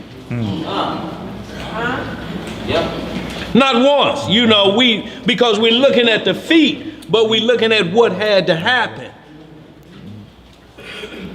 A permissive will had to happen. That's right. For the king to be on our side. But it lets you know that the king had a good heart, because the woman that was on his side, the first woman, was rough on it. Yeah. Talked about him like a dog in front of everybody. Who cares about the king? Right. And they like, how you gonna say that about him? So he got to see, like I say, a righteous woman, but it had to be that situation, or we wouldn't be sitting in here today. At least the majority of us. Yeah. Because the hit was on, y'all, and that's where that term, something bad happens on Friday the 13th. They were saying at that time, it will be on what we call a Friday. Just like now, Friday the 13th is Monday. Friday the 13th coming up. How do you prep yourself for something may bad happen? So now you get in a car accident, it's Friday the 13th. That's why I have, no, that ain't that type of faith we're talking about. You just got over in the lane too fast, that's all. If it had been the 12th, it's the same thing. Don't cut over with your blinker. At least give them this. My bad. Go ahead, bro. We need Luke chapter 6. Luke chapter 6, we need verses 20 through 26. Luke chapter 6. Embrace the adverse trial. Yes, sir. Embrace that adversity. You're learning something about yourself. And in the end, you get an increase. Who don't want to increase? That's right. Who don't want a blessing from the Most High? You'd be surprised. Yeah, no doubt, bro. All right, Luke chapter 6. That's like you like Okay. Luke chapter 6, verse 20. And he lifted up his eyes on his disciples and said, Blessed be ye poor, for yours is the kingdom of Yahweh. Blessed are ye that hunger now, for ye shall be filled. Blessed are ye that weep now, for ye shall laugh. Blessed are ye when men shall hate you. Hold on, you're blessed when men shall what? Hate you. Wow. And when they shall separate you from their company, and shall reproach you, and cast out your name as evil, for the Son of Man's sake. So the question is, who getting mad at blessings? Right. All this going on with you and you angry. But they say, blessed are you when people do you like that. for righteousness, for the Son of Man's sake. You get angry though, right? Come on, Hebrew. Verse 23. Yeah. Rejoice ye in that day, Uh-huh. and leap for joy. And not only rejoice, jump, leap for joy. That's right. Come on, Hebrew. For behold, your reward is great in heaven. For in the like manner did their fathers unto the prophets. He say every righteous brother that came before you, the prophets and all them, they went through the same thing. That's right. Their name was cast out as evil. They were hated. They were separated from, for righteousness' sake.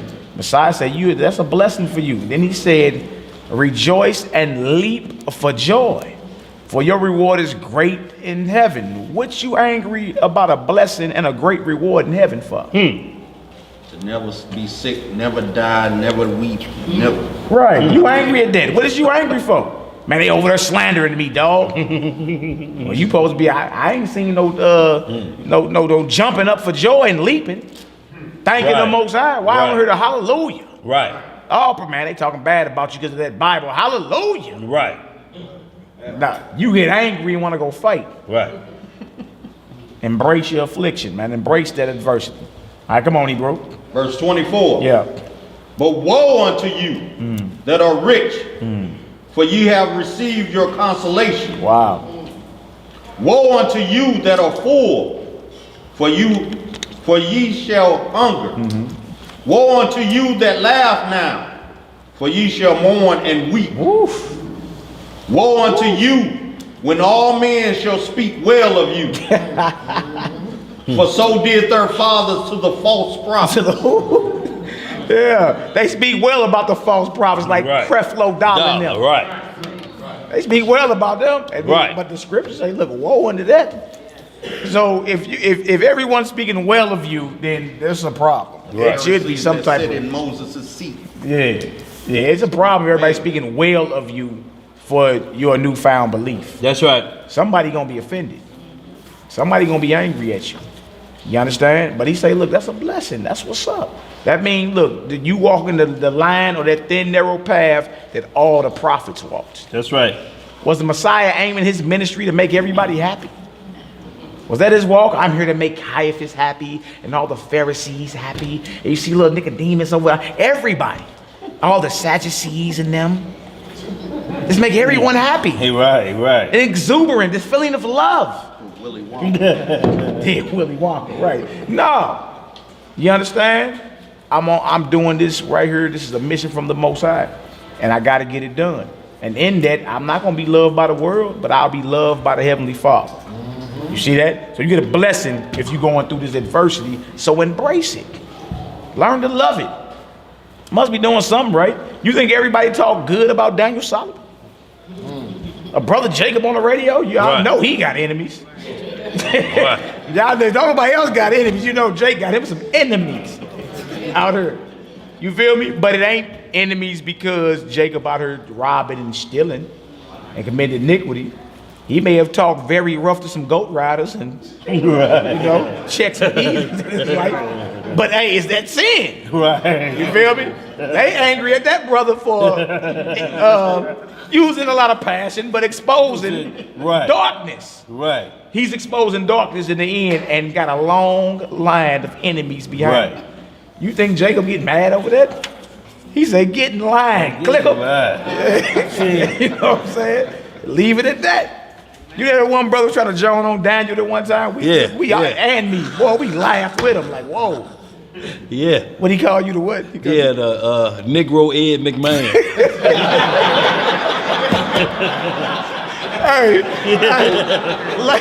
Like y'all laughing, we laugh. Oh, we fell out laughing like, oh, that was a good one. Yeah. I forgot what they called me. He called me the... Oh, yeah, what they say? I forgot what he called me. Yeah. Something crazy. Yeah. Bad. It's some type of... Thuglicious.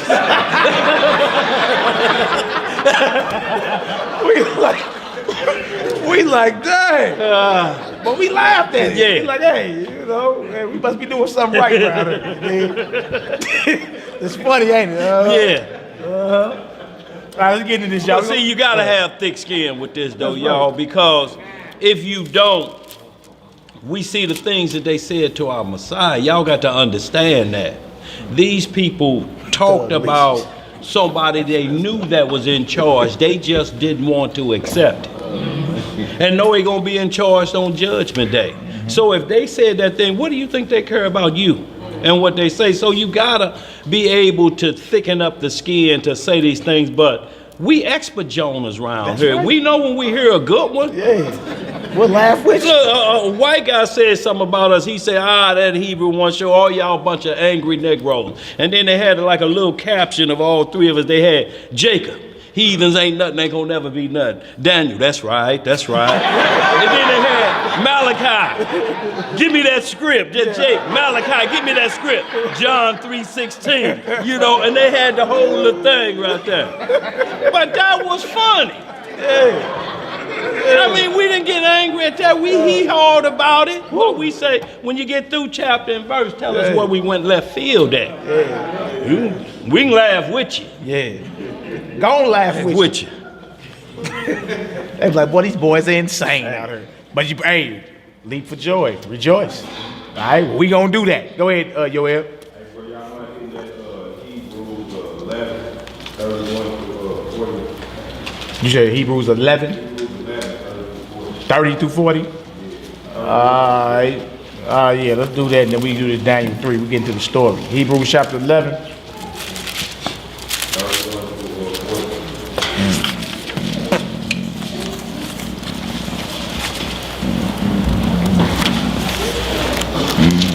Hebrews 11, verse 31 through 40.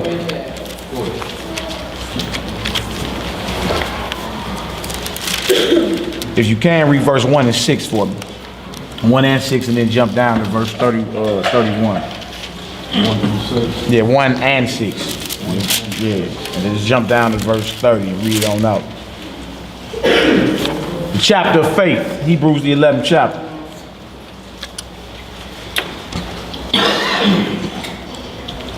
Reading in the book of Hebrews, chapter 11, verse 1. Now faith is the substance of things hoped for, the evidence of things not seen. So we'll jump down to verse 6. But without faith, it is impossible to please him. For he that cometh to Yah must believe that he is, and that he is a rewarder of them that diligently seek him. Okay, jump down to verse 30. Basically saying if you don't believe in the Most High, you can't please him. Impossible. You can't please him. It's impossible. You must believe wholeheartedly in him. All right, now we're going to see that once you believe in him, those that had the major league faith, miracles got the cracking off for them. You read earlier about the fearful man and how he won't be defended. Read that in Sirach chapter 2. You know what I'm saying? Because he believed if not, meaning he don't got faith. But for those that got major league faith, the bigger the faith, the bigger the miracles. Miracles crack off. Let's see, verse 31. The book of Hebrews, chapter 11, verse 30. Read 30, yeah, 30, there you go, that's right. By faith, the walls of Jericho fell down after they were compassed about 7 days. Beautiful. By faith, the harlot Rahab perished not with them that believed not, when she had received the spies with peace. And what shall I more say? For the time would fail me to tell of Gideon, and of Barak, and of Samson, and of Jephthah, of David also, and Samuel, and of the prophets, who through faith subdued kingdoms, wrought righteousness, obtained promises, stopped the mouths of lions. You see all these miracles because they really believe this thing? Miracles. Come on, Hebrew. Quenched the violence of fire, escaped the edge of the sword, out of weakness were made strong, waxed valiant in fight, turned to flight the armies of the alien. Come on. Women received their dead raised to life again, and others were tortured. not accepting deliverance, that they might obtain a better resurrection. Come on. And others had trial of cruel mockings and scourgings, yea, moreover, of bonds and imprisonment. All this because you believe in the truth. It's part of it, man. Imprisonments, cruel mockings, trials, being tortured, right? Going through that fiery trial. It's part of this walk. You know what I mean? But in the end, you become increased. That's right. So you embrace that, right? When we read about these brothers in Daniel 3, they had to embrace that. Even though they was threatened with death, they had to embrace it, right? And you see the increase at the latter end. Right? Come on, Hebrew. Verse 37. Yeah. They were stoned. Woof. They were sawn asunder. Come on. Were tempted. Were slain with the sword. They wandered about in sheepskins and goatskins, being destitute, afflicted, tormented. Of whom the world was not worthy. Of whom the world was what? Was not worthy. All these brothers was sawn in half, stoned. And let's say the world wasn't worthy of these righteous men of the Lord, man. Righteous men and women, right? Because they enemies of the world, so they say, look, kill them. But the world wasn't even worthy of them. And they believed so much that they were even sawn in half, like the prophet Isaiah. His own people saw him in half. They put him in a log and sawed him in half. Because they didn't even want to hear the word no more. His own people did that to him. And he was in the spirit like, yeah, all right, That's right. I got next. He didn't flinch. Didn't even flinch yet. He was so much in the spirit, he didn't even flinch. Because of faith. Because of belief. You feel me? Now look, you got a false doctrine out here called Islam. Right? But them cats really believe that. Y'all know that, right? Islam. They really believe that. And it's a false ideology. It's a false belief. It's a false God. But they really believe that. Anytime you put a dynamite vest on to get at your enemy, You believe that. you believe that. Yeah. Like you not playing no games out here. Right? And they about that life with a false God. Man. Right. You understand? Like what that say about us? And I know we're not saying put no dynamite vest on, but are you willing? But are you willing when that trial come, when the hit go down on all the followers of the Messiah? Are you willing to take it there like these brothers? To the extreme. Brother was sawn in half. He had to embrace that though. That's man. right. You feel me? He ain't like, ooh, that looked like it hurt. Ooh. You feel me? Then you punk out or something like that. You understand if you in this walk, that trial is coming. That's right. You feel me? And you have to pass that final test. Don't flunk. Because you won't get your increase in the at your final end. So these brothers believed it to the point to where they was willing to be stoned, sawn in half, fed to lions, thrown in fiery furnaces. They was willing to do all that. You understand? To the end. Instead of going against their God. That's right. See, that's the mindset we all need to have. You feel me? I'm dead before I go against the creator of heaven and earth. That's right. You understand? You raise your children in the same vibration. Same vibration. There's nothing wrong with that. But see, that's an unstoppable nation right there. If all of us think like, look, we dead before we go against the creator of heaven and earth. No one has power over you at that point. Because the only control they got over you was they threaten you with death. And you're like, ooh, that look like that hurt. Okay. You feel me? But if the threat of death is off the table, you're uncontrollable at that point. Right. They're going to start calling you radical. Right. Brother's radical. Right. He didn't flinch when I told him I had an upside down guillotine reversible. Right. Well, you got to look at the blade Right. drop. He didn't flinch. He told me, bring it on. Right. That's when the report go out. Approach with caution. Yeah. He's not a normal Negro. Right. He really believes this. All right. I think, bro, you had something to back up? Yeah, I just want to say, the enemy go hard in the paint. You know what I'm saying? So we need to go as hard as the enemy go. That's right. Yeah, in spirit, you need to be. Like they write creeds, man, and you know they got a whole set of laws that go by. They go hard with that, man. So I think we need to go as hard as they go. Yeah, in the spirit, we do. We can't let just because they got pocket drones and Hellfire missiles, Right. and whatever else they got. This dude G5 taking out whatever you got going on. You feel me? Regardless of what you got on the table, no deal. Right. There ain't no compromising. There ain't no turning back. no matter what kind of death you got on the table. I'm not going against the creator of heaven and earth. And that's the mindset these brothers had. They didn't care if you threw them in a lion's den. Psh, what that mean to me? I still ain't bowing to you. And y'all think about it, they let you know that their power is so limited.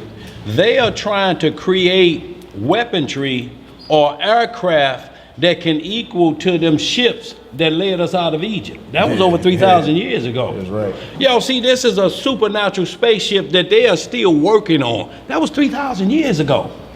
They came so why would you fear something that they're trying to get up to speed at, to be at war with? We way past that. You're talking about a chariot of the Most High. Y'all get into some Jasher 3 and 4 and see how it breaks that chariot down, just like Ezekiel saw that same chariot. Elijah, I'm sorry, y'all saw that same chariot and its speed and power. This is what they're trying to do at NASA. This is what they're doing at Area 51. And that event took place 3,000 years ago, let alone before that.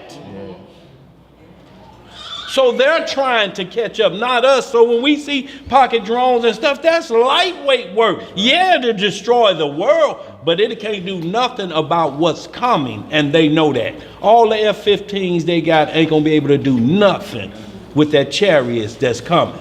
That's right. And driven with supernatural power. This is from old, and they still can't get the technology. That's right. Everything they try, they still talking about not China. We gonna try to go to the moon. When you see a spaceship, it's right here, and then pure one is gone. What we got to go and do that? The fastest they got is Mach 2 or 3. That's 800 miles an hour times 2 or 3. What is that? 2,400. They say things are flying under radar. We can't even pick it up. It could be right in front of them and they don't even see it. They haven't got to this technology, so why should we fear their power, so to speak, under them guidelines? Their fire don't compare to the Most High's fire. That's right. Two different type of fires. That thermonuclear can't even come close to sulfur and brimstone coming from on high with the speed is coming and busting through that atmosphere. Because nothing ever grows again.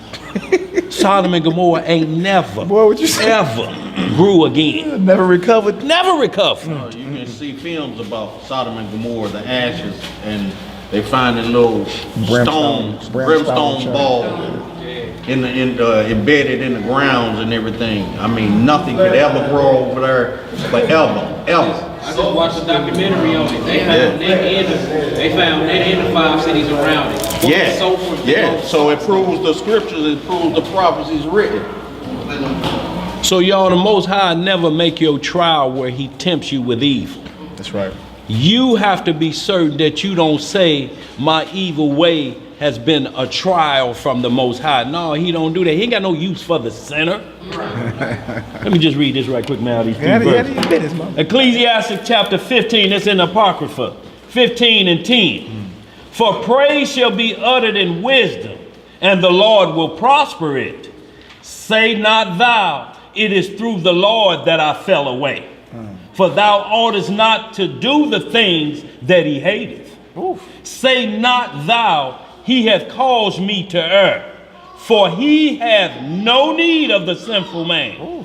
The Lord hateth all abominations. And they that fear Yah, love it not. You can't love abomination. And if that's where your trial came because you love an abomination, that wasn't a trial from the Lord. That was Satan. That's for a sinful man. Ain't got no use for no sinful man. If you going through adversity and you checked all of the records and you say, this one ain't on me. This is because I'm spreading the word of the Lord. Hallelujah. I done checked everything. This one ain't on me. But you know when the one on you because it said the Most High repay you to your face. Look you right here like he looks all. I told you. I told you me and you through. We through. You don't want to hear that. Go ahead, bro. Back to the Hebrews. Yeah, back to the Hebrews, finish it off. Let's get in this Daniel chapter 3 after that. The book of Hebrews, chapter 11, verse 38. Yes, sir. of whom the world was not worthy. They wandered in deserts and in mountains and in dens and caves of the earth. And these all, having obtained a good report through faith, received not the promise. The promise that was given to Abraham, which is the kingdom of heaven. That's right. Like they closed their eyes, still believing in the promise. Still believing, right? We lose patience today. I wish the Lord hurry up. Come on, Hebrew. Yah, having provided some better things for us, that they without us should not be made perfect. Flat out. Let's get this Daniel the 3rd chapter. Yes, ma'am.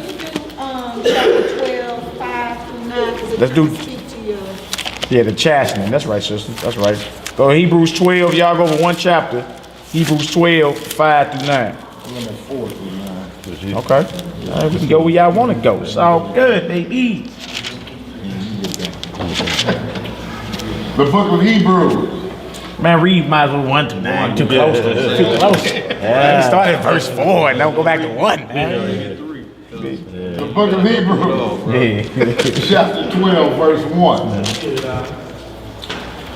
Wherefore, seeing we also are compassed about with so great a cloud of witnesses, let us lay aside every weight and the sin which doth so easily beset us, and let us run with patience the race that is set before us, looking unto Yeshua, the author and finisher of our faith, who for the joy that was set before him endured the cross. You say for the what set before him?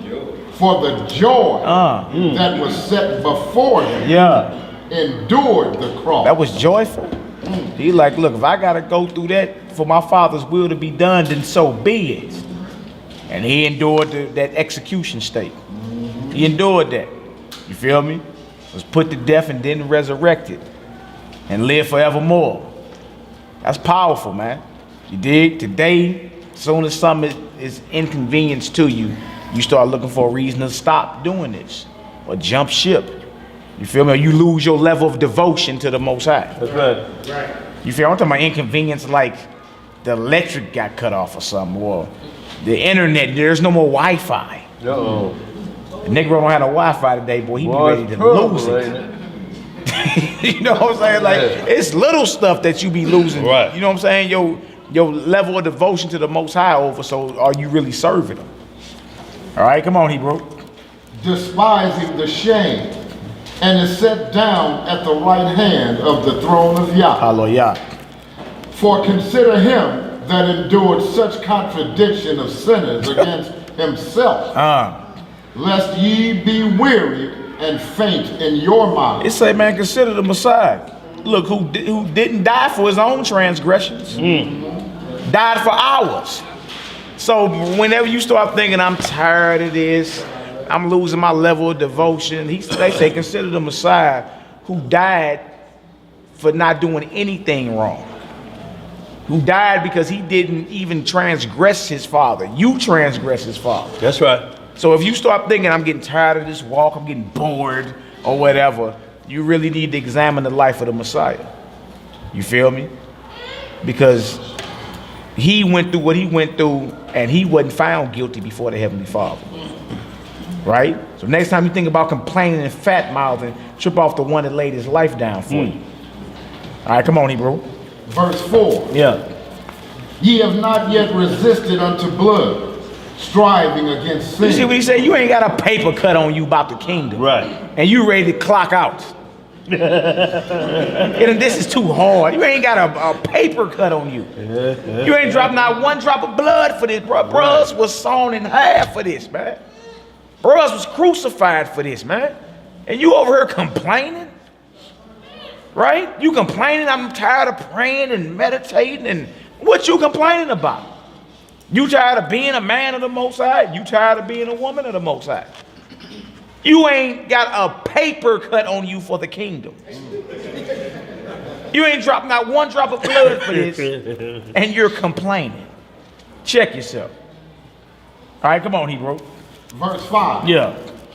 And ye have forgotten the exhortation which speaketh unto you as unto children. My son, despise not thou the chastening of the Most High, nor faint when thou art rebuked of him. Yeah. For whom the Most High loveth, he chasteneth, and scourgeth every son whom he receiveth. You gonna go through that fiery trial. That's He right. loves you, that's why you getting disciplined by him. That's who he received. What does that word scourge mean? You get a whooping. A whooping. Get a punishment, whooping, get that switch out. Switch that. Ain't your parents ever told you that? Right. I whoop you cause I love you. That's why I'm whooping you. If I didn't whoop you, you'd be like them out there in the street. But you ain't gonna do that. And I'ma beat you and come here, bring that salve over here. And they rub the part they got a little rough on. But they let you know if you do it again, I'll beat your ass again. Okay, now go on over there. It hurt them more than it hurt you. Yeah. Wink. Y'all don't say it again, bro? You say what? You understand that whooping now. Yeah. When you're young, you get that whooping. Yeah. You don't understand it, right? No present chastening is enjoyable. When you're going through it, you be like, man, I can't wait till this is over. I can't take this. But like the bro say, when you get older, you appreciate all that. Cause how many partners you got that's in the grave? You feel me? Or doing life. You feel me? You as you get older, and then when the Most High bless you with children, you be like, I see why Big Mama and Pops and them was on that. It makes sense, cause boy, I be on my show. I don't play with them. You feel me? When it's time to get little mercy come on up, but I'm not playing no games. You feel me? Cause that's just what it is. The Lord loves those he chastens. That's right. That's who he receives, right? And if you say, well, that's just too rough, then why you whoop your children in? Huh? Why you say I'm whooping you because I love you? Also, wait a minute, you can administer this judgment, but the Most High can't. We done became vain, man. Yes, sir. You feel me? Well, some of them ain't administering that. And that's why they ask. Yeah. Right. Yeah, for those of you that's into discipline, you know what I'm talking about. Right. All right, come on, Hebrew. With verse 7. Yeah. If ye endure chastening, Yah dealeth with you as with son. For what son is he whom the Father chasteneth not? Good question. But if ye be without chastisement, whereof all are partakers, then are ye bastards and not sons? Like if you ain't being chastened by the Most High, then you're not his son. Don't care about you. You're a bastard. Wow. Our whole view of love has been thwarted out here. You think love is flowers, Jolly Ranchers, you feel me? Turn the blind eye to evil. Everything love is. The evil go down and then you turn a blind eye to it. That ain't love, man. If you love, you bring. What you picture, boy? A handful of Jolly Ranchers. I love Jolly you. Ranchers I got in my life, man, wasn't no love. No, ain't no love. Now you been on tasting. It please your taste buds, but straight up, bro. Let's get it. Verse 9. Verse 9. Furthermore, we have had fathers of our flesh, which corrected us, and we gave them reverence. Flat out. Shall we not much rather be in subjection unto the Father of spirits and live? Like, look, you got men who are sinners who have corrected us, and we reverence them. That's right. You feel me? So that means you're reverencing sinners, men who have fallen short of the Most High, but they done corrected us in our life, whether it be our fathers or our grandfathers or our uncles or whatever. And they get respect even to this day. You understand? So how are you going to respect them but not respect and reverence the Most High even more? That's right. For bringing the discipline and the chastisement that we deserve. You supposed to get handled when you out of box. All right? Read down to verse 11. Verse 10. Yeah. For they verily for a few days chastened us after their own pleasure. But he for our profit. For our what? For our profit. Oh, our increase. Come on. That we might be partakers of his holiness. The Lord chastens us for our profit or increase, that we may be partakers of his holiness. That's right. The Most High is about order. Y'all ain't about anybody being loose with it. It's about order. Let's read out. Now no chastening for the present seemeth to be joy. No, it don't. You getting that whooping, you getting that switch across, Oh, that extension cord, that leather belt. It don't. It's not joyous. It's not joyous at all. boy, you ain't seeing no love in that, huh? Yeah, no, you ain't. If you receiving it, you don't believe that's love at all. Go ahead, Hebrew. But grieveth. Yeah. Nevertheless, afterward it yieldeth the peaceable fruit of righteousness unto them which are exercised thereby. Yes, sir. Yeah. In the end, you become a better adult because the discipline went down when you was young. For those that was able to do whatever they wanted to, they either dead or locked up forever. That's right. You feel me? It's just what it is. So we thankful for those that were over us that actually corrected us. And you understand the correction when you get older. All right? All right, let's drop this. Go to Daniel, the 3rd chapter. Let's get into this. Start at verse 1. Daniel, the 3rd chapter. Embrace the adversity. You're going to go through it dealing with the Most High. A lot of it be a trial of our patience too. That's right. Patience is the fruit of the Spirit. Lord, I prayed for that 5 minutes ago. Why I don't got it? 5 minutes ago, bro. Yeah. But Abraham had to wait 50 plus years to get what the Most High promised him. He had to wait over 50 years to finally receive what it was the Most High promised to him. That's right. Truly the microwave generation. Yes, sir. Truly the microwave generation. And y'all, and that's what make for a lot of date setting too. Is they run out of patience, so they want to see the power of the Most High put down. But a lot of things have to take place, y'all, before his wrath comes to make sure you're not included in there. You could be begging the wrath on yourself. You ain't ready for this. If you done sighed heavy and breathe heavy, and you seeing the examples that we finna go through, and you breathing heavy and ain't went through nothing, they talking about you might lose your job. These men, the talk is, we killing y'all tomorrow. Ooh. Which one you gonna balance out on? You can get another job, but it's resurrection time, what these over here talking about. So y'all, we got to be careful. We're not saying that the adversities of the world just to survive day to day. Yeah. The Most High allows that to happen to you as well, so you long for the kingdom. You'll hope for the kingdom, free of all this. Look, we talk about the Sabbath and what we ain't going to do, what we ain't going to cook, we ain't going to prepare. But look, guess what happened? The first day of the week coming, Sunday, and Monday, Tuesday, Wednesday. You got to do it all over again. We waiting on that Sabbath where it's done.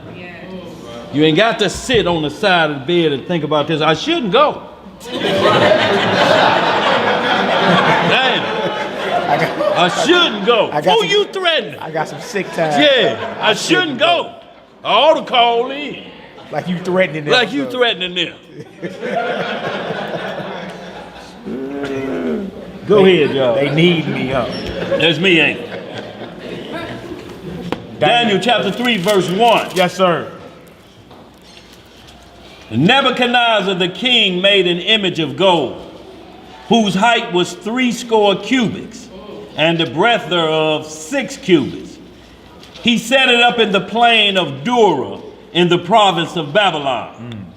Then Nebuchadnezzar the king sent to gather together the princes, the governors and the captains, the judges and the treasurers, the counselors, the sheriffs, and all the rulers of the provinces to come to the dedication of the image which Nebuchadnezzar the king had set up. Yeah, so he set up an image, and then everybody that's under his dominion got to come and pay homage to this great feat he just did. You feel me?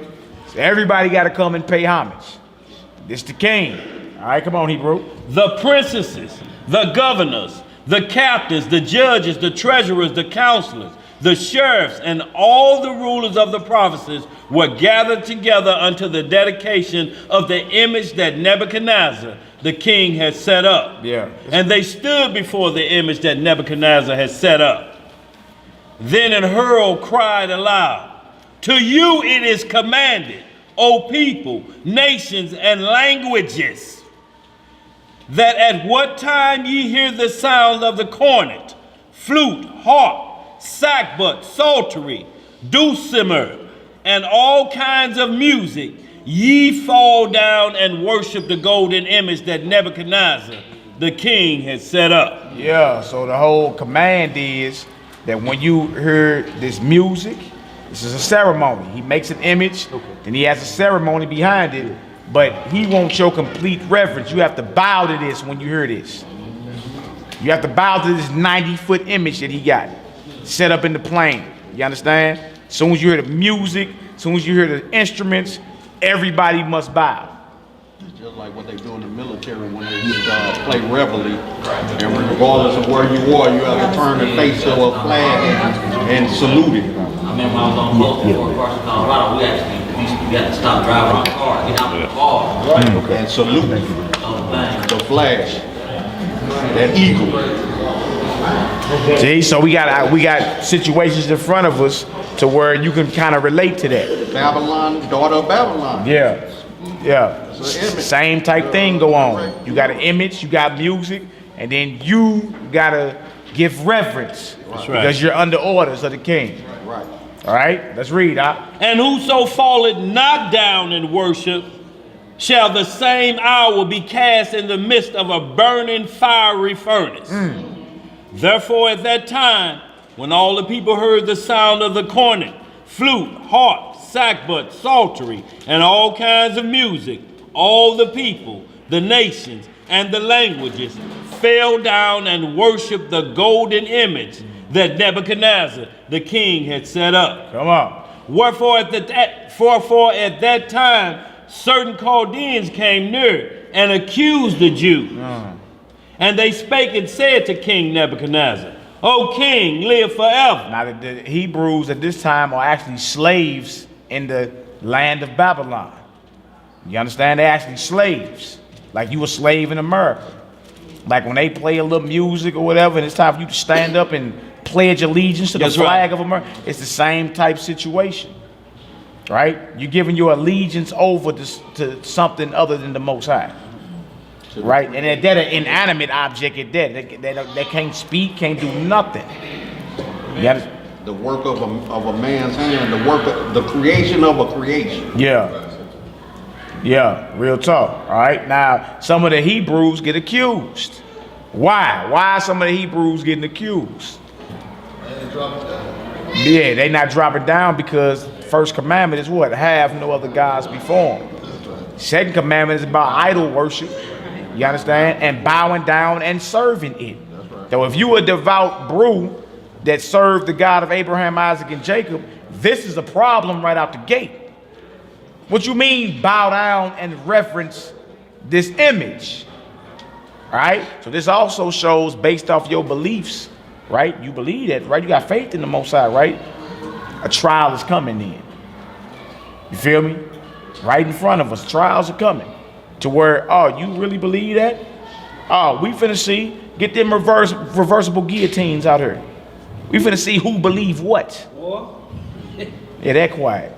Let's see who really believe this thing. Now you start seeing brothers' heads rolling over there. And you start shaking like a stripper, like, whoa. Boy, that's some serious shaking, boy. You feel me? Like I really, see what had happened was, I really didn't believe that. Now you one of them. You believe that. Right. We saw you on YouTube. No. Right. That was my twin. That wasn't me. Yes, sir. You feel me?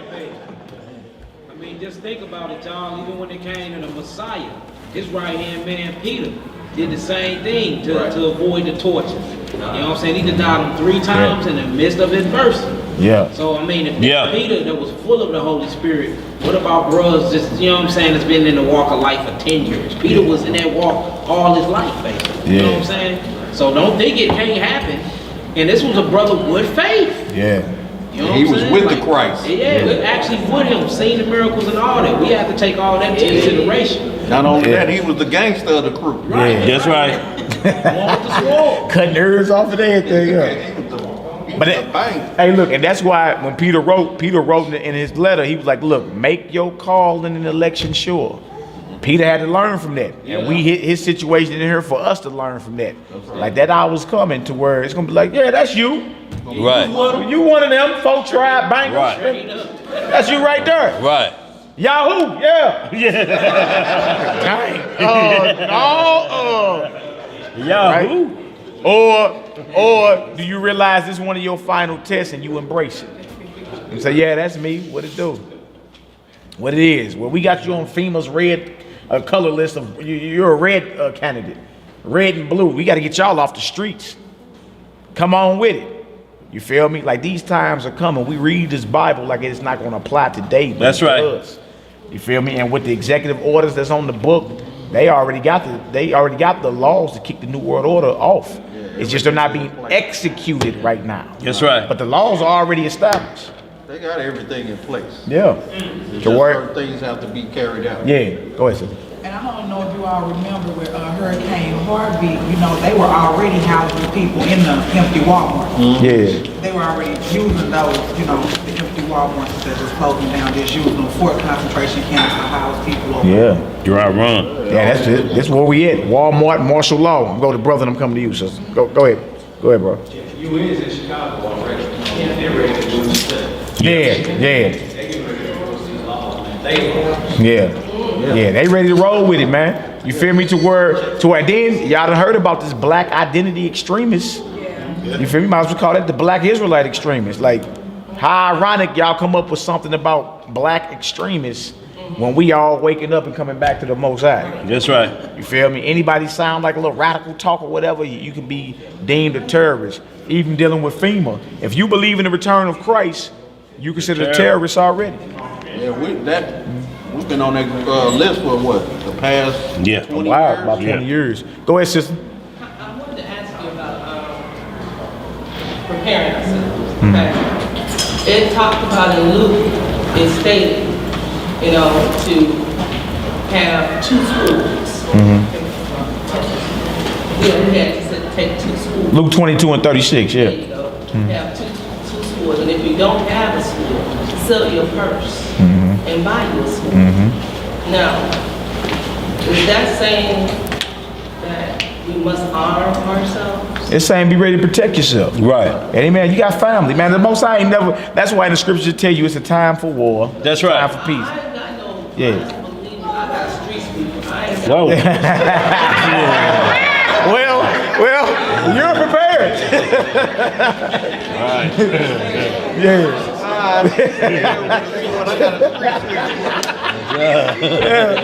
Well, you ain't bad at you at all.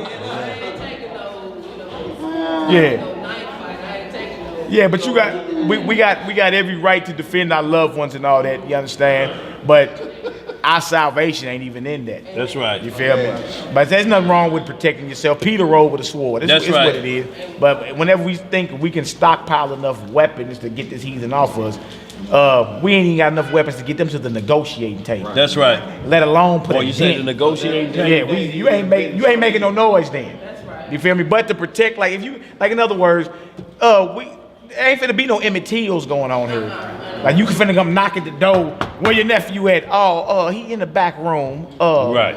Nah, we gonna make the news hot. Right? Yeah. You gonna read about that one. You feel me? But you got every right to do that. You feel me? Like we don't take the fight to them, but if they come with it, then you know we gonna defend ours. You gonna defend your wife and especially you men. Yeah. You got to stand up and defend your wives and your children and all. Come on now. It is what it is. Gam, go ahead. It's funny that the sister just said something about Hurricane Harvey, and she said something about should we arm ourselves because it came out that just like they were doing during Hurricane Katrina, they were committing genocide against our people during Hurricane Harvey. Yeah. They were killing innocent people down there too. Yeah. Just like they were doing in Hurricane Katrina. So they use all these disasters to commit genocide. Yeah, what it is. Absolutely. It is what it is. Alien dialect.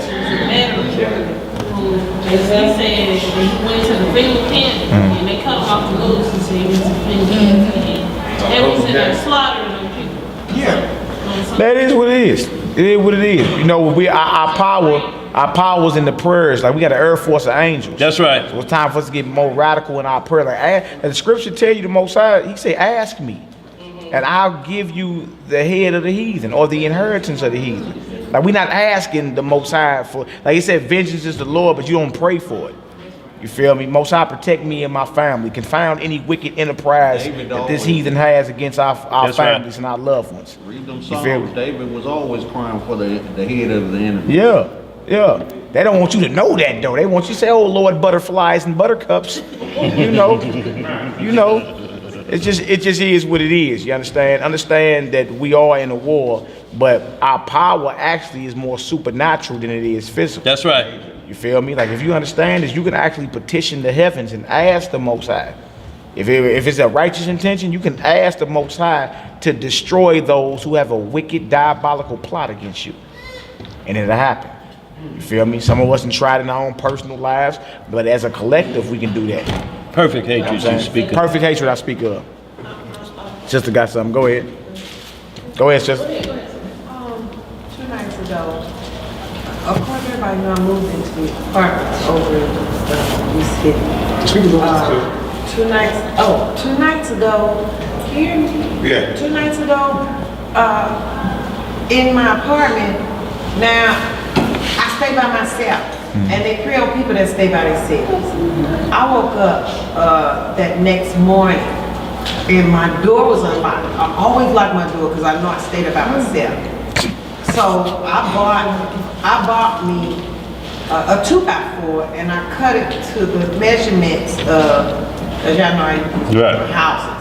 Yeah. Of the door. Sister be and the drywalling frame, right there. And I put another board up on the door itself in the closet in the hallway.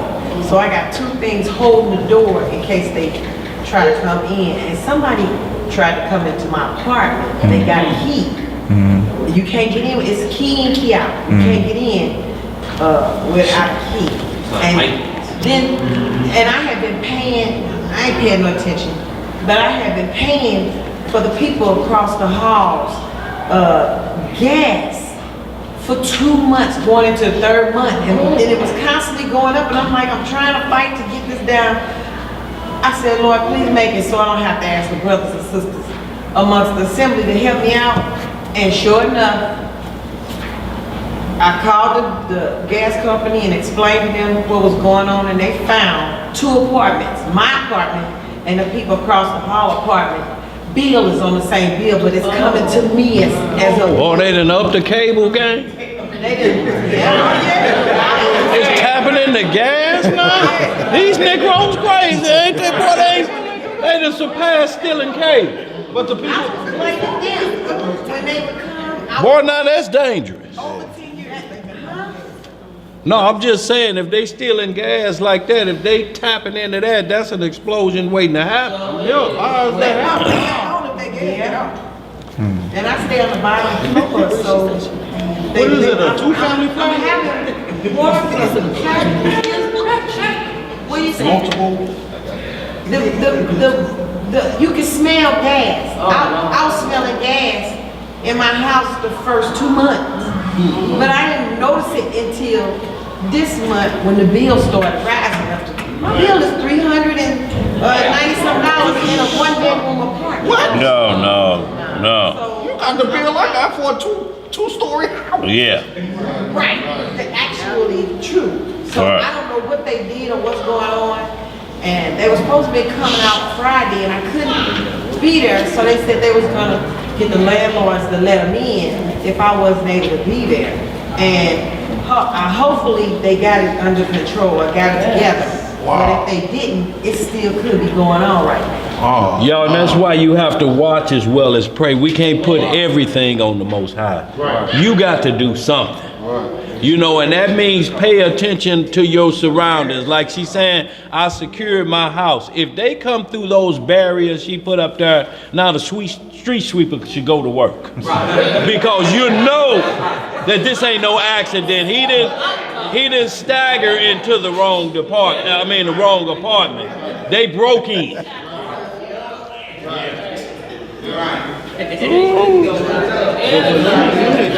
Talk to your landlord. Right. But it was just unlocked. They left it unlocked because they kept adjoining the door and couldn't get in. And I know I was hearing it in my sleep, but I didn't pay no no teacher because neither one of my boards failed. I read my own house, so I know what's going on outside my doors. And my board didn't fall, so they couldn't get it to move. Basically, because it was stuck at the bottom and stuck at the middle part of the door in the frame. You ain't got no big fat white man in a red suit, do you? With the thing. Come on, let's get back on top. Let's get back on top. What you got? What's up? Sister said how they, Hold down, y'all. inside out like the train house, what's called a Hegelian dialect. Meaning they create the problem, control the situation, and then offer the solution. Right. So it's kind of like, set fire. Order out of chaos. Everybody calm, and I give you the gasoline so you can keep on the fire. That's right. It's all going to order out of chaos. That's right. That's your military too. Yeah. So that's basically what it is. That's the military. U.S. military. Really? Yeah. All day. Let's get back to this Daniel, the 3rd chapter. Daniel chapter 3, verse 10. Yeah. Thou, O king, has made a decree that every man that shall hear the sound of the cornet, flute, harp, sackbut, psaltery, and dulcimer, and all kinds of music, shall fall down and worship the golden image. And whoso falleth not down and worship it, that he should be cast into the midst of a burning fiery furnace. There are certain Jews whom thou hast set over the affairs of the province of Babylon, Shadrach, Meshach, and Abednego. These men, O king, have not regarded thee.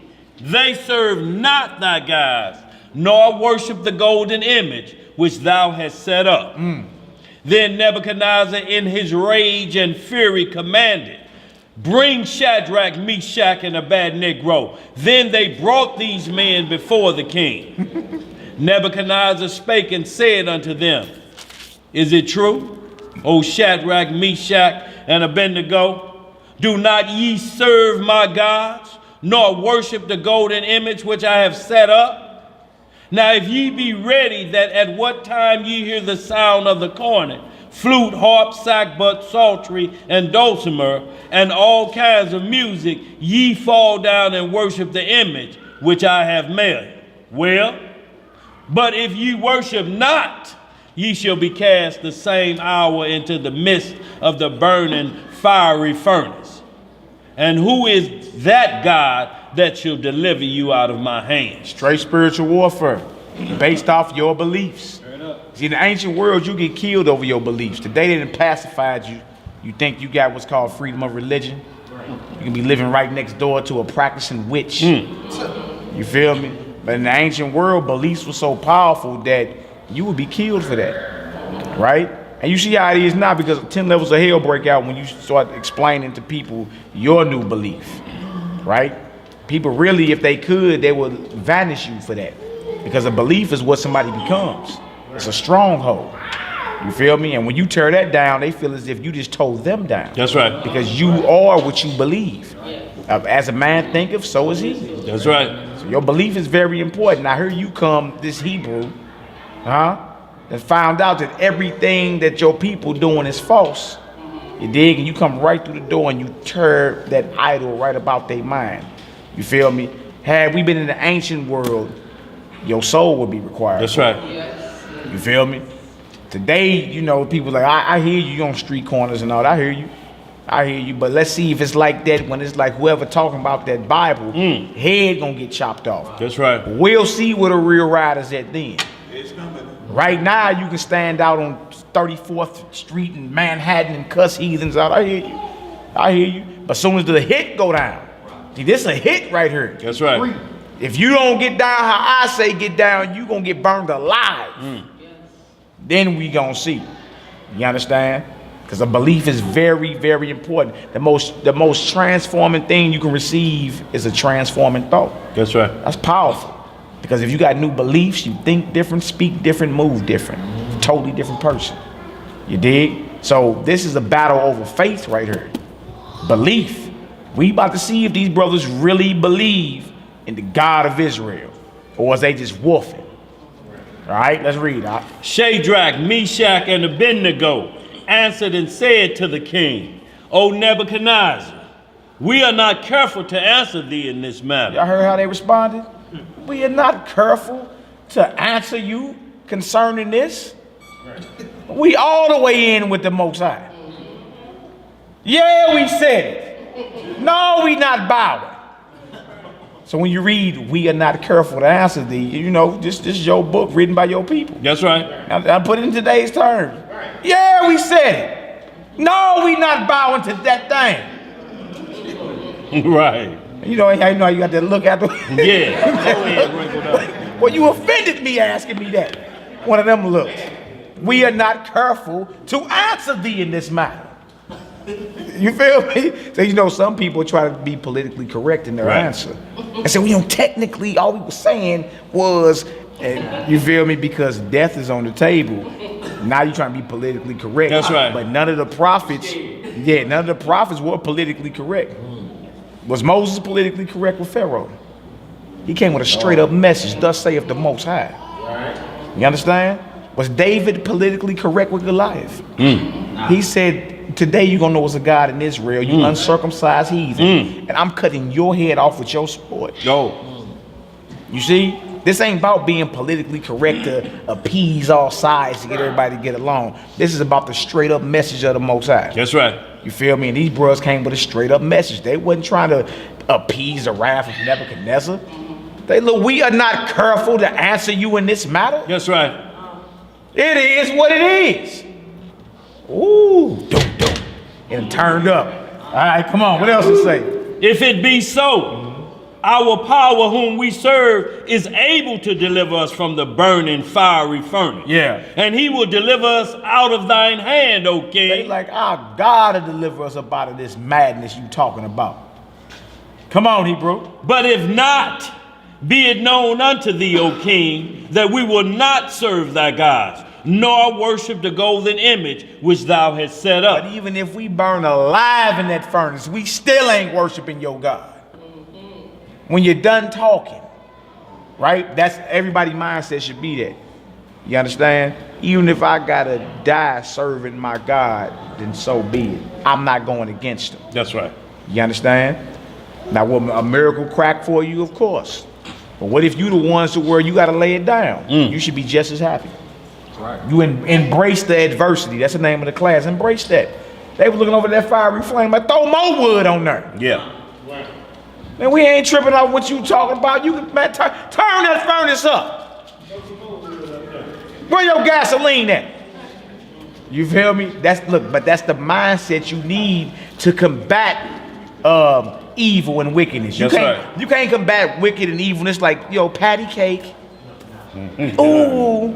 Right. Wakey, eggs and bakey.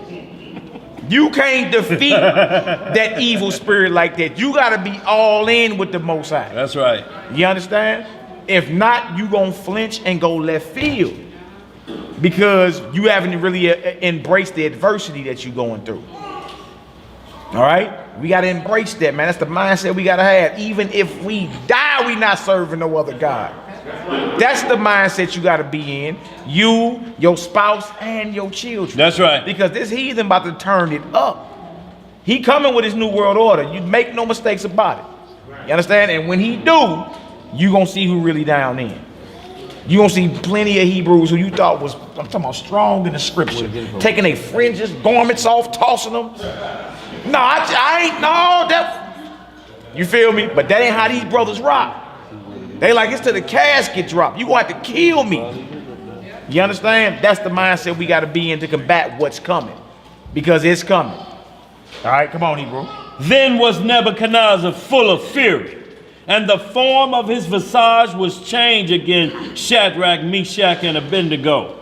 Therefore he spake and commanded that they should heat the furnace 7 times more than it was wont to be heated. They need to turn that flame up. He angry that these brothers are so stand up for their God. He's infuriated because everybody else bow and serve him. Come on, Hebrew. And he commanded the most mighty men that were in his army to bind Shadrach, Meshach, and Abednego, and to cast them into the burning fiery furnace.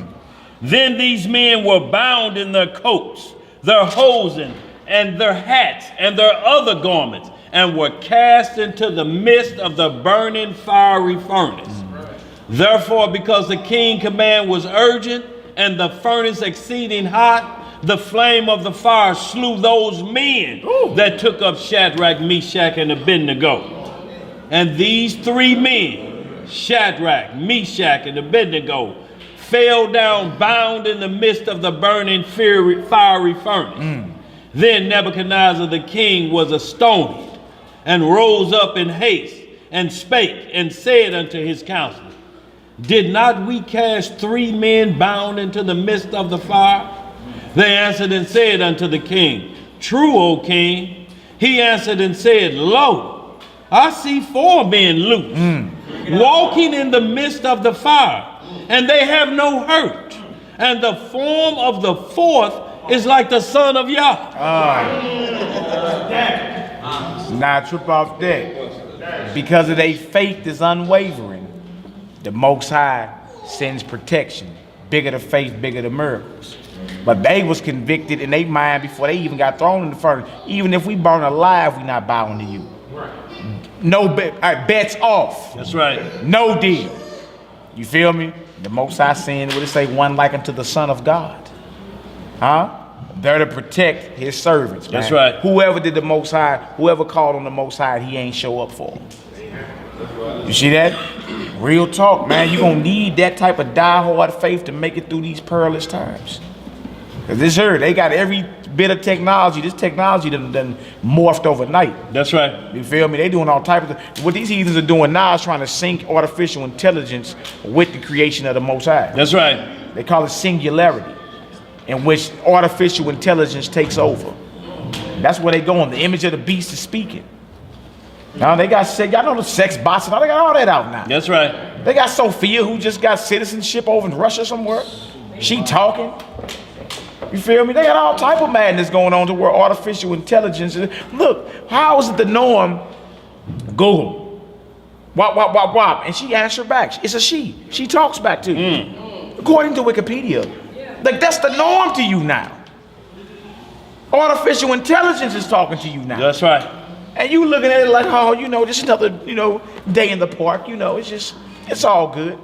Man, this thing that we reading about is coming back full circle, man. 1,000,000 times harder. And you're going to need that type of faith to combat that. The Android laptops, computer, they update themselves. Yeah. Like, I was tripping when I was like, ain't no human doing that. No, they update themselves. To the point where they don't know the algorithm to where it began with. Yeah. Real so talk. Smart. Exactly. You know, Google had a couple of robots that started communicating with each other. Right. And they developed their own language. So they had to shut it down because they were like, well, we don't understand this. This is gibberish. And then they said, no, they are communicating with each other. And I mean, I've been on this thing. Translated, man, but y'all need to watch that, man. Look it up. Watch it. There's some powerful stuff going on with that. Yeah. Yeah. That Black Mirror show. Also that demon technology, that 5G technology. The bro just was talking about on that walk on the dark side last week, man. Look, all that stuff is heard. To where you really gonna have to believe this thing, man. You really gonna have to believe it. Set your house in order and set your priorities straight. Like if you down with the Most High, you don't have to be all the way in. That's right. He's not dealing with. He tell you in Revelations, if you're lukewarm, I'm gonna spit you out my mouth. Yeah. He's not dealing with those that are lukewarm. You got to be all the way in, 24/7, 365. Check in or check out. That's right. That's how you got to be with the Most High. Go hard or go home. Another thing too now with these robots, man. I mean, because I really, the last week or so been going hard on that AI on YouTube and stuff. Yeah. But they've been making Freudian slips about killing off the human race. That's right. That's right. You understand? I mean, and it's been like 6 different occasions with different robots. You understand what I'm saying? It ain't just Sophia, but she's got citizenship now, and that changes the game up because she's no longer considered a robot. She's a citizen, so they won't just be able to shut her down. So I'm telling you, she's a citizen in one of them Arabian countries. Saudi Arabia, that's right. That's right. So now, if they try to shut her down, then it's going to be another issue. But it's bad, man. It's The same group, they made her a citizen so they can let her run some things that humans do. She won't get penalized for it. Yeah. Look, check it out Look though. out for that. They can't shut her down anyway. Her conscience, she already online. She on. They shut her down. They gotta cut off the whole internet, the whole world. What? Yeah, she uploaded her conscience. Yeah. Conscience been uploaded. Hey y'all, Google this on y'all own time. Google the D-Wave computer, quantum computer. The D-Wave quantum computer. D-Wave. The D-Wave quantum computer. Wave, W-A-V-E, Wave. On the board. I put it on the board. Go ahead, KJ.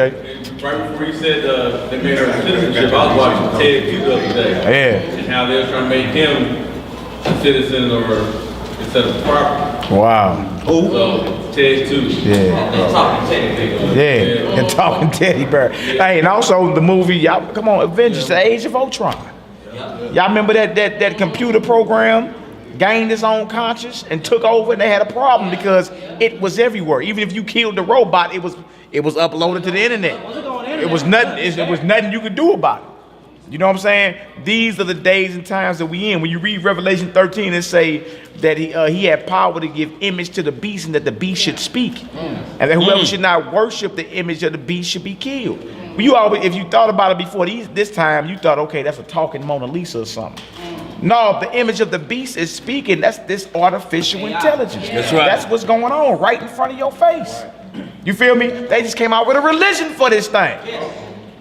Called the Robot God. They just, look, they got tax exemption for it and everything. You feel me? Robot created that is smarter than the humans that created it, and therefore it should be worshipped. Yeah. Yeah, that's the age we in. So, you feel me? When you read these things and you see, well, this was thousands of years ago, and Nebuchadnezzar was going so hard, he's like, if you ain't gonna worship the God that I set up, you feel me? You gonna die. That's right. Right? It's the same thing coming back 1,000,000 times harder, man. And this time we're dealing with artificial intelligence. They started with These drones are gonna be worse than what they are now because they're gonna put lasers. Yeah, they already got a lot of them equipped with bombs. Yeah. Hellfire missiles and all that. Go ahead. What y'all keep saying, Hold it down. Hold down, y'all. Go ahead. you seen that movie Transcendence? Yeah. Yeah. Once he go online, it's done. Transcendence.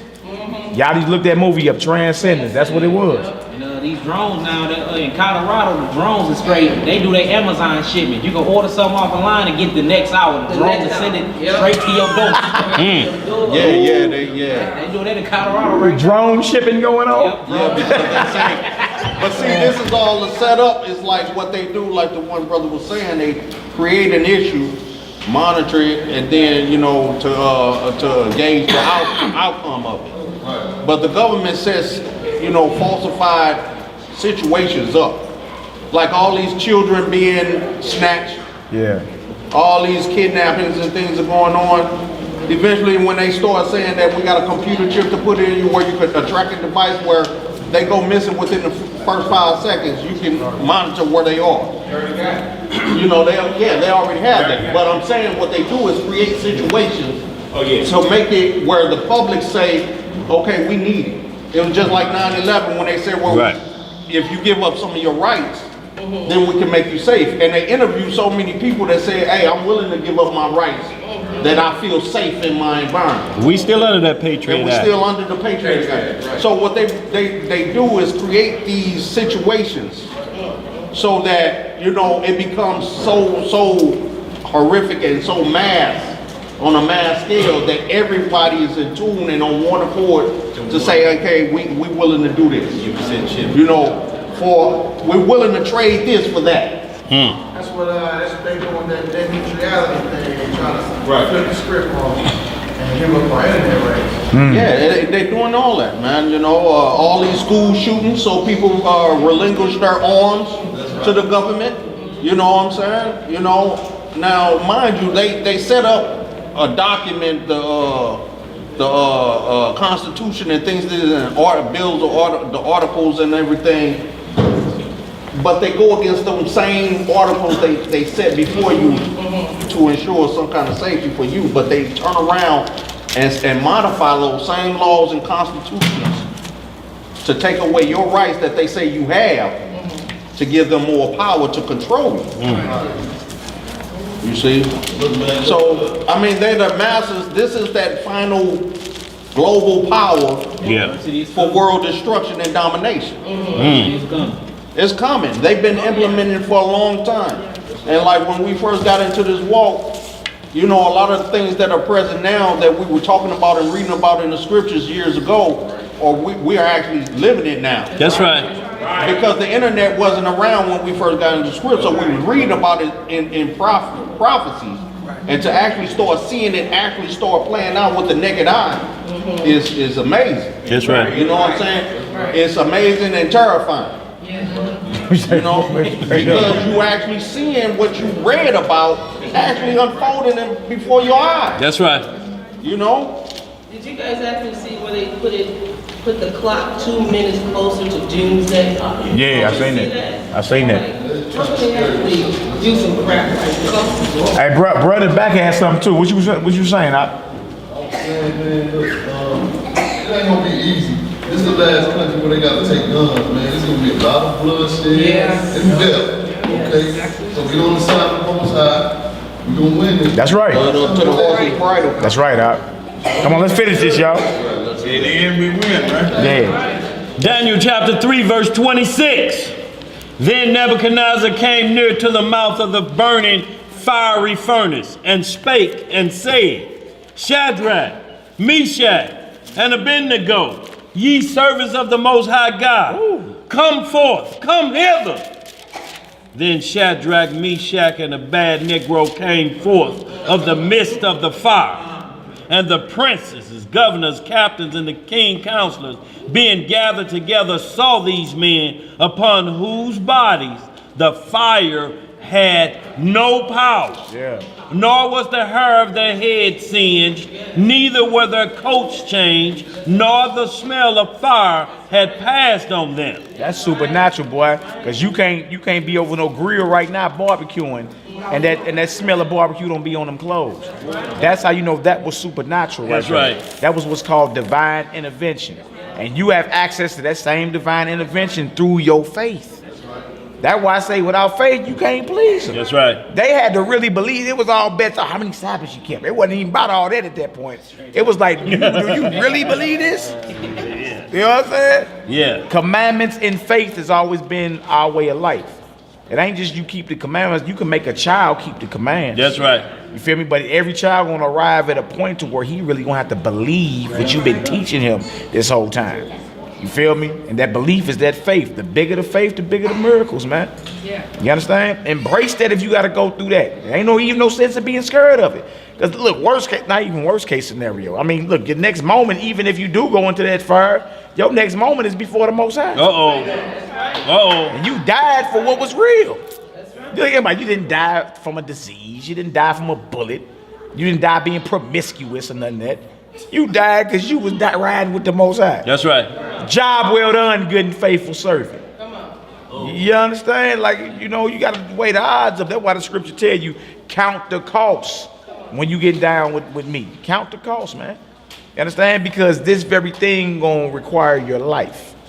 You dig? Whether you make it to see the return of the Messiah or you were one of those faithful martyrs. That's right. Either way, it's all good.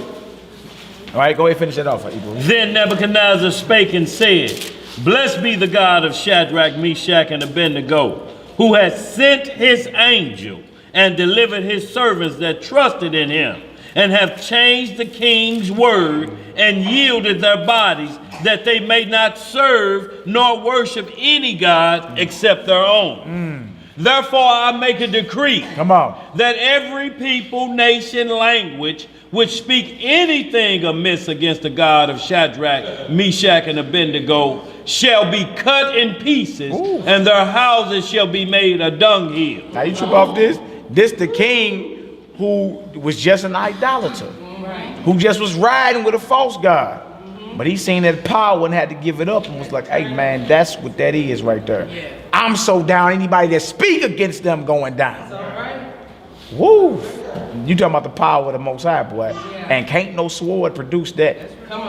You feel me? That's pure faith. Your faith is very precious and powerful. You understand? To where the king of Babylon, the ruler of the entire earth at that point, had to recognize the power of the Most High. That's right. Hallelujah. All right, go ahead, Hebrew. Because there is no other God that can deliver after this sort.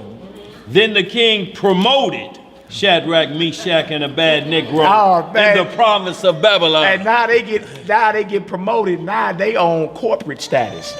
They slaves, but now they own corporate status. These brothers is running. They're using their organizational skills to run affairs in Babylon now. Look at that. Just like you got a few brothers here, you know what I'm saying, in this captivity. They got certain rank or in certain positions. It was like that even in Egypt. You feel me? With Joseph and all that. You feel me? So the Most High done showed up and showed out, but it was through that faith, that belief. All right, we got one more story we're going to get into before we get up out of here. I'm going to go on to Job real quick. Oh, yeah. The book of Job. Then y'all have to leave before we go, and y'all need to deal with the Passover. There's Duel. Hold your hand up, Duel. He right there. So if y'all have to leave before we finish up. And y'all, just very important of what he's saying, that when they increased the fire in that furnace, the Most High showed us his supernatural power is going to always be greater than theirs. That's right. It's the same way with all of the drones, the Hellfire missiles they got. Those chariots that come and protect is way powerful for them. So you don't have to be scared of what they got coming. Because you know their whole goal is to try to create a weapon strong enough to deal with that. And they say, we ain't came up with nothing yet after 3,000 years. What happened in Egypt? Yeah. We still that far away. We still that far. How you landed on the moon back in the 60s and China still trying to figure it out? They ain't went back either. And you ain't been back. You say it's going to take us at least 40 years to go back. What happened? The way up there got lost, or somebody destroyed the map? Man, it should be a McDonald's or something up there by now. So y'all, what we talking about is need not fear about what you seeing. They showing you war to try to make you fear. They turned up the heat on that furnace so you will fear. And believe me, brothers was dropping down to kneecaps acting like they was tying up sandals when they heard the sack butt, the psaltery. Yeah, dog, you know what I'm saying. Boy, take you 2 minutes to tie your shoes up. And then as soon as it's in, yeah, like I was saying, dog. All kind of excuses. But y'all, it's coming. The practice is already here. And because Satan can't give you a free case, he shows it to you right in your face.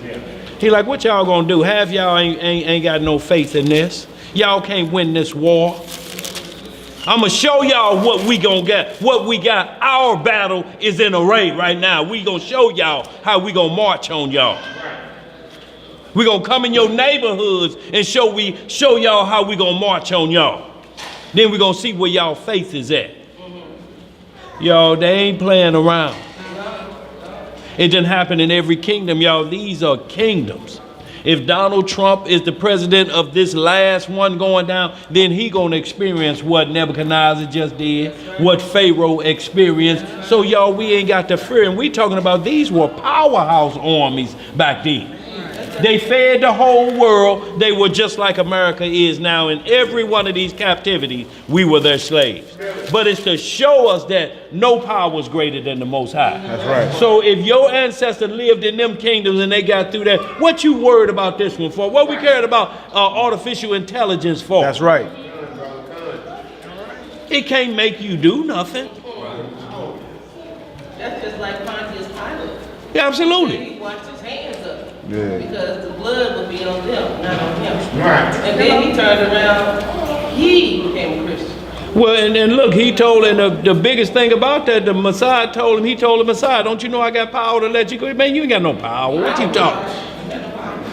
It's prophesied for me to do this. Other than this, that Air Force of angels will tear this place up overnight. You know better than what you talking about. Okay. No more to talk about. You think y'all taking me? I'm laying my life down. You heard what the chief priest said? I put that ear back on when Peter sliced it off. This a war y'all don't want for real. Y'all don't want this. Y'all heard what Esau was facing when Jacob was running through and them angels was standing there. Letting them know, if you trip, this what's going to happen. But the Messiah had to go. Not for my will, but be it your will, Lord. So y'all, this thing is about the Lord's will. If we don't get on board with that, get off board. Get on out of this. Ain't no need playing around. Because the day is coming. And it's coming rapidly. Boy, I'm glad you ain't gone. I had a shirt for you. Where we at in Job? We in Job. We're going to Job chapter 1. We got that. Okay. Go to Job chapter 1, start at verse 1. We're going to do Job chapter 1, chapter 2, chapter 19, then chapter 42. And y'all, let me just say this before we get there. Y'all, we're going to hit these last and we're going to get on out of here. But look what that baby doing right there. You see where our hands like this? That's why we have to pray like that. Because she's asking for the same protection from our father. Daddy, give me, give me. So we have to ask our father the same way. Lord, pick me up, pick me up. I need your help. I need you to pick me up in your arm. The same exactly. She ain't got a care in the world. This all she have to do, y'all. And if you understand it, that's all we have to do is do like this. Pick me up. Y'all listen up. Pick me up. But y'all, we don't want to be picked up. No. It's an excellent analogy, though, boy. You see how that baby ain't got a care in the world? Ain't got a care in the world. Ain't worried about nothing you talking about. No crime in her. My daddy got me. That's right. You feel me? That's our same mindset we got to have. Our father got us. You feel me? You just got to believe. Why is it too much to ask for? Believe. Believe in me and what I say, and I got you. You feel me? That's either ink on paper or you really believe this thing, man. You think that baby worried about Daddy? What we gonna eat tonight? She ain't nothing gonna let her know. Nah, if she ain't smelling nothing after a while,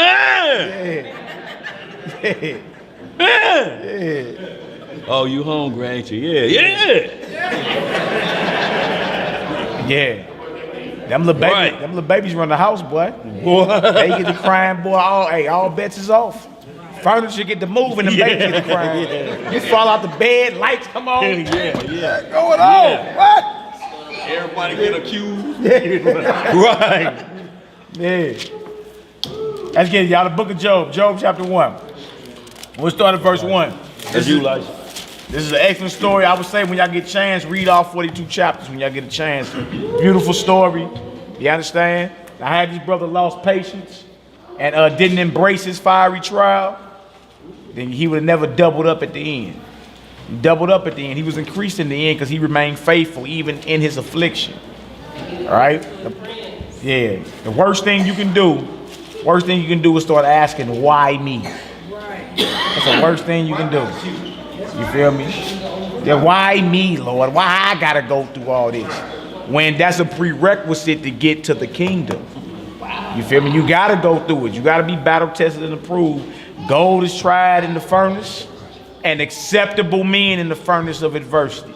That's who the Most High accepts. Those that embrace their adversity and get through it, and remain faithful to His calling. All right, you can know all the time. You can have knowledge the world round, man. You can have knowledge on everything. You have knowledge about how many square miles it is on this earth. The more science temple talk that, like we know it's so many square miles on the earth, and in the end, you ain't went and gritted that out yourself. Right. So that means you depend on somebody else's research when you done talking. And even if it is that many square miles on the earth, what they got to do with these reversible guillotines? Right. What they got to do with any of that? Yeah. I'm saying, like, we at the point where all bets is off the table. Right. I hear you talking all this high-tech, fancy, all bets is off shortly, y'all. Do you really believe that, what you talking about? Yeah, I do. Are you ready to die for that? That's a whole nother ball game. That's a whole nother ball game there, because that's when people start checking out. That's right. Exit stage left. I ain't ready for that. You understand? Even though the Most High promised you something this world has never given you. The eye has not seen nor the ear have heard what the Most High got for those that love Him. That's right. You talking about a kingdom, man. You understand? I ain't talking about going to the store buying a single cigarette. I'm talking about a kingdom. A Lucy? Yeah, Lucy. You think this living, you can slang some Lucy's. No.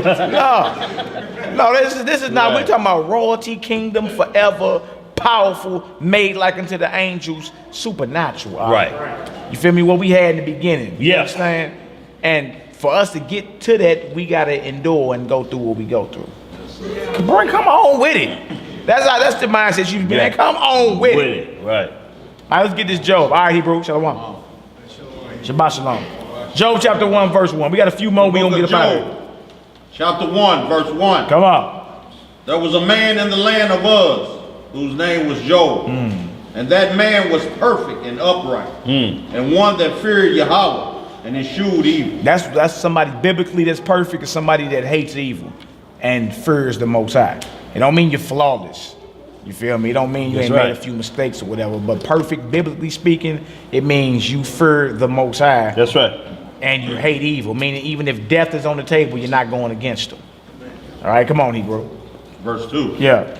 And there were born unto him 7 sons and 3 daughters.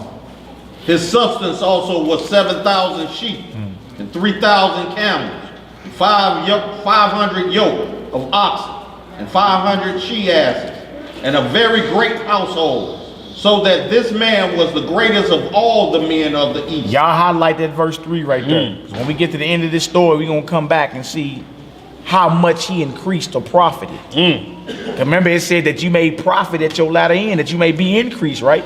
We're going to put that word we read to the test. We're going to see if Job increased or decreased at his latter end. Come on, Hebrew. Verse 4. And his sons went and feasted in their houses, every one his day, and sent and called for their 3 sisters to eat and to drink with them. And it was so. When the days of their feasting were gone about, that Job sent and sanctified them, and rose up early in the morning, and offered burnt offerings, according to the number of them all. For Job said, it may be that my sons have sinned, and cursed Yahweh in their hearts. Thus did Job continually. He did this all the time with his children. Maybe they got a little bit out of line or something. Notice it said he sent and sanctified them. You're right. You feel me? Like y'all probably got a little wild last night. You know what I'm saying? Cleanse yourself, get yourself together. And then Job's offering sacrifices to the Most High. He had to do this continually. That's right. You feel me? As a watchman over your house, naturally you gonna always police the situation. You feel me? Boy, what you was over there doing? Who said what? Oh no, that's off. Get yourself together. Girl, what you over there doing? As a man, you do that. You the head of your household. You police the situation all the time. All right? Come on, Hebrew. And then also, let me make this mention of this. In the testament of Job, you'll see that Job made these continual prayers and sacrifices for his children because he was the richest man of earth at that particular time, and he didn't want his children to become altered and get beside themselves and think they were better than all the common folk, all the people of the land, and look down their nose upon them. Because every day Job set out tables around his house for the homeless, the widows, and the hunger. You know, they could come and get shoes, clothing, food, whatever they needed every single day. And he did this daily. So he didn't want his children in their time of feasting to get full and beside themselves and think they were better than those who didn't have it. So this is one of the reasons why he prayed and sacrificed daily so that they didn't sin. Hallelujah. I'll praise you. Go ahead and break that off what you got. And what we're looking at when you compare things to today's currency, looking at when you weigh out the 1,000 sheep and the she-asses and all of that, it was equivalent to today $41,600,000 Job was worth before he failed. Or so to speak, before Satan started attacking. Can you see that? He was 41 million up. Yeah, so he was sitting on swole already. Yeah. I read somewhere Job was an Edomite. In that testament, it's just writings out there about that. Yeah. But look, even when you go through all that, his nationality ain't got nothing to do with his nothing faith. to do with faith. You feel me? Like a lot of people like to argue about all that, man. Like certain things, I just let the educated argue over.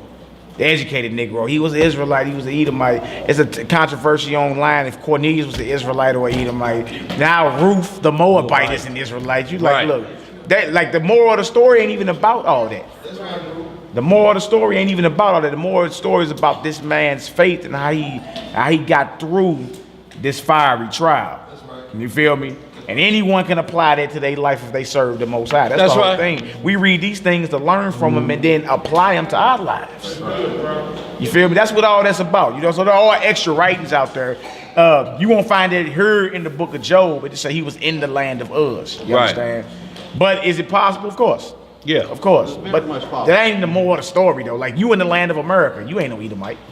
You feel me? But that ain't the more of the story.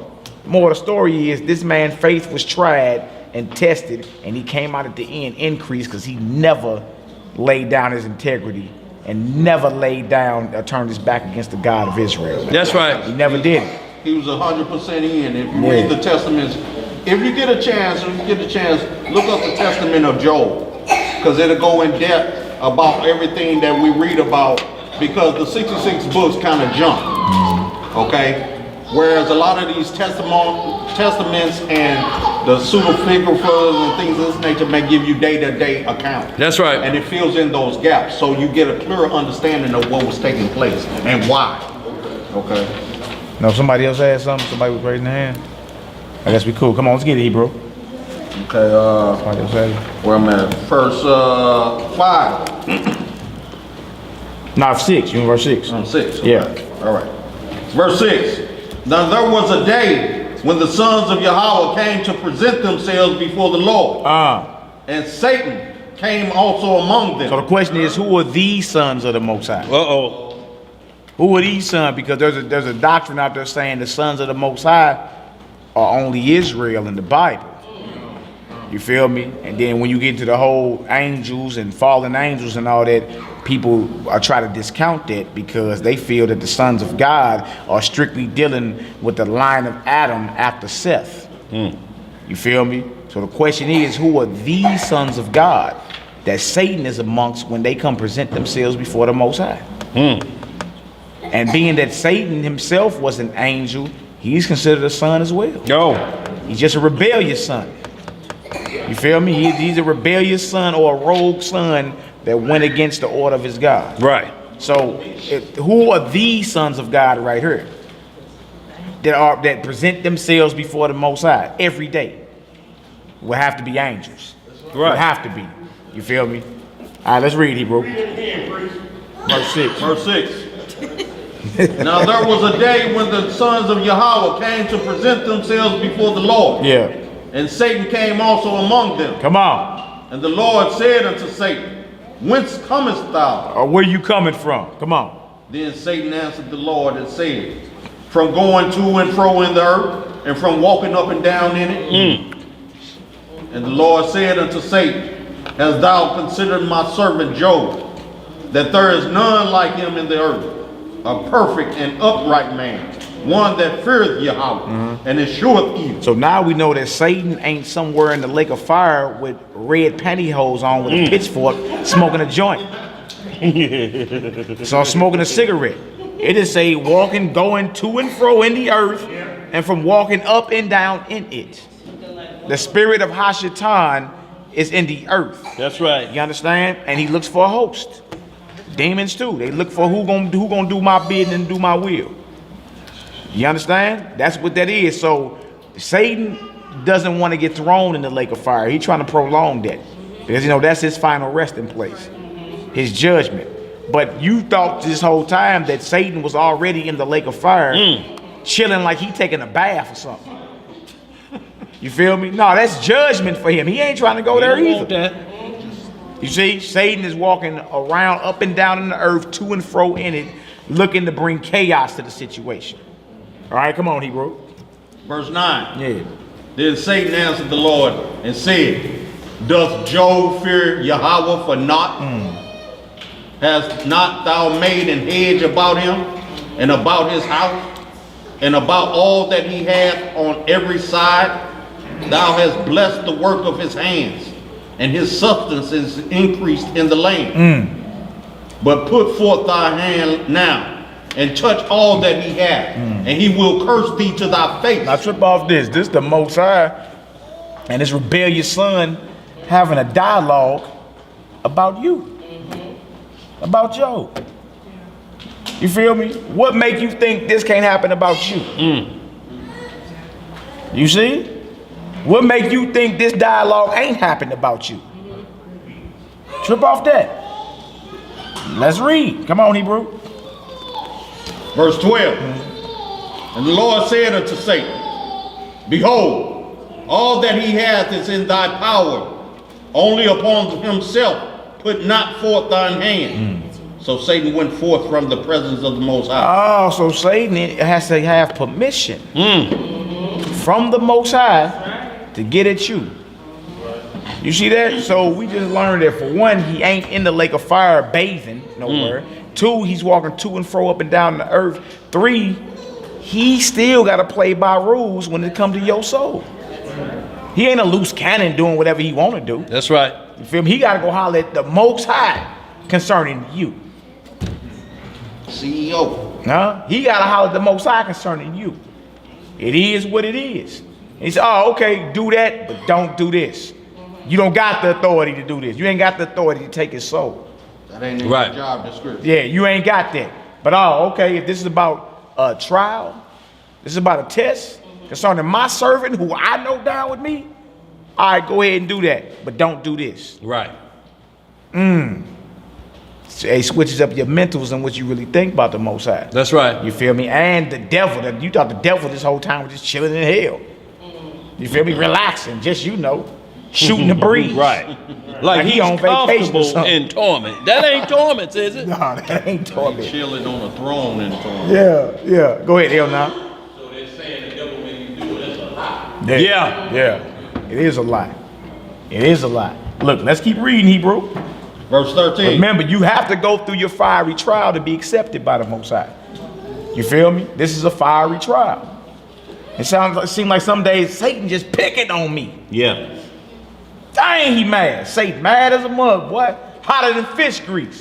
That's awful hot. Well, he got permission from the Most High concerning you, right? Time for you to get through this trial. All right, let's read, Hebrew. Verse 13. And there was a day when his sons and his daughters were eating and drinking wine in their eldest brother's house. And there came a messenger unto Job and said, The oxen were plowing, and the asses feeding beside them. And the Sabaeans fell upon them, and took them away. Yea, they have slain thy servants with the edge of the sword. And I only am escaped alone to tell thee. While he was yet speaking, there came also another, and said, The fire of Yahweh is fallen from heaven, and hath burned up the sheep and the servants, and consumed them. And I only am escaped alone to tell thee. While he was yet speaking, there came also another, and said, The Chaldeans made out 3 bands, and fell upon the camels, and have carried them away. Yea, and slain the servants with the edge of the sword. And I only am escaped alone to tell thee. While he was yet speaking, there came also another, and said, Thy sons and thy daughters were eating and drinking wine in their eldest brother's house. And behold, there came a great wind from the wilderness, and smote the 4 corners of the house. And it fell upon the young men, and they are dead. And I only am escaped alone to tell thee. Then Job arose, and rent his mantle, and shaved his head, and fell down upon the ground, and worshipped, and said, Naked came I out of my mother's womb, and naked shall I return thither. The Lord gave, and the Lord hath taken away. Blessed be the name of the Most High. In all this Job sinned not, nor charged Yahweh foolishly. You see that right there? Now look, that's all 42 million plus your posterity gone. Gone. Within the blink of an eye. Huh? That'll make the average cat boy commit suicide. And he say, well, naked I came, naked I'm going. That's right. Huh? The Most High give and he take away. Blessed be the name of the Most High. Now that's major faith. Woo! That's major. Woo! Because you already know, boy, if it Even ain't, blink. look, if it ain't no time to throw a pity party, that's the time right there. Why me? All 42 million gone in the blink of an eye, plus all 10 of your children. In the blink of an eye. Everything. And he ain't say why me, he say blessed be the name of the Most High. Fell down and worship. Yeah. The Lord give and the Most High taketh away. Naked I came, naked I'm going. That's major faith. Blessed be the name of the Most High. And it didn't say that his faith became weary. Yeah. He shook or anything. It said immediately he fell down. He worshiped. He thanked the Most High God. You know, to this day, you can't convince people that Lucifer, Satan, the look on the wall, and Almighty Christ. They don't talk them. You can take them and show them right here. Job, they talk. Yeah, the enemy has to, look, he has to report to the Most High. Along with the other sons of the Most High. They have to report to the Most High daily. And give a report. What's the skinny? What's going on?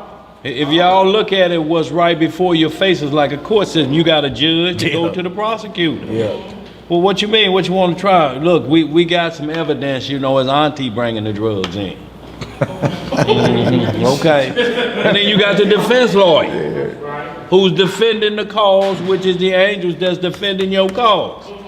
But he like, go ahead with the warrant, see what you get. You know, see if it's like what you say. If it ain't, we throwing that out of court. But they discussed the same way. Y'all, they didn't make that idea up. All of it's following a pattern, so there'll be no excuse on that day. You ain't gonna have no excuse on that day, because Satan ain't made an excuse for you. He's trying your faith. And he's saying, only reason he doing that because you got the Holy Spirit around him and you taking care of him. Quit taking care of him and watch him cuss you to your face. Job's a gold digger. The Lord say, well, go see how much gold you can dig up on him. And y'all, that was a 20-year bid that he was staying. I'm talking about, they say you could smell Job downwind 3 blocks.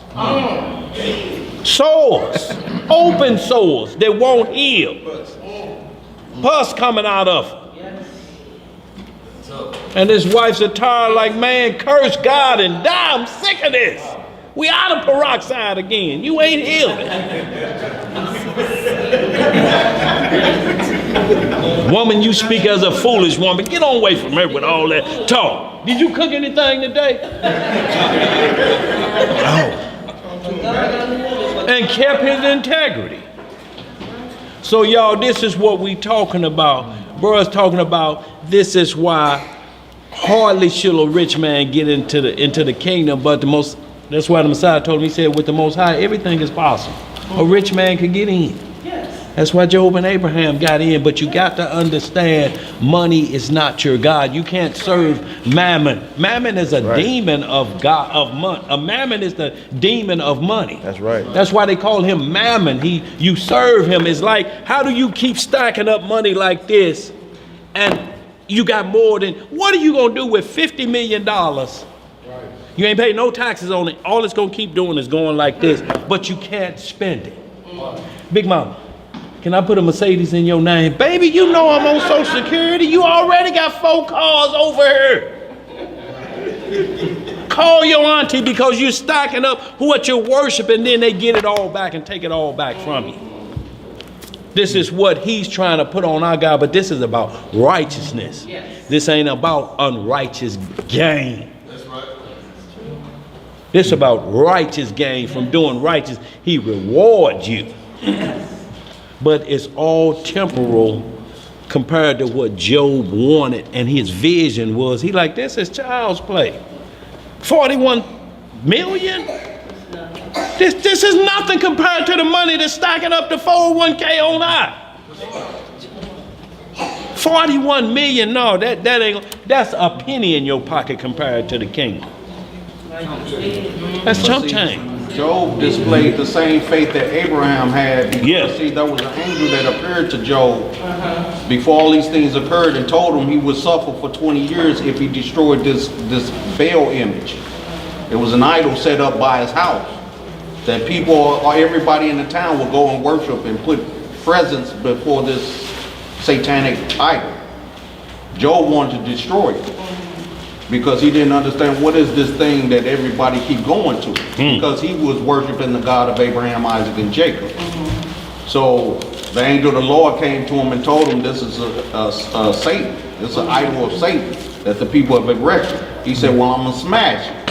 He said, well, if you do, then 20 years of plagues shall be added unto you. However, you shall double in the end. So because he had faith in the beginning by what the angel had told him. That's right. Just like when the angel of the Most High appeared to Abraham and said, I shall make you a nation of many.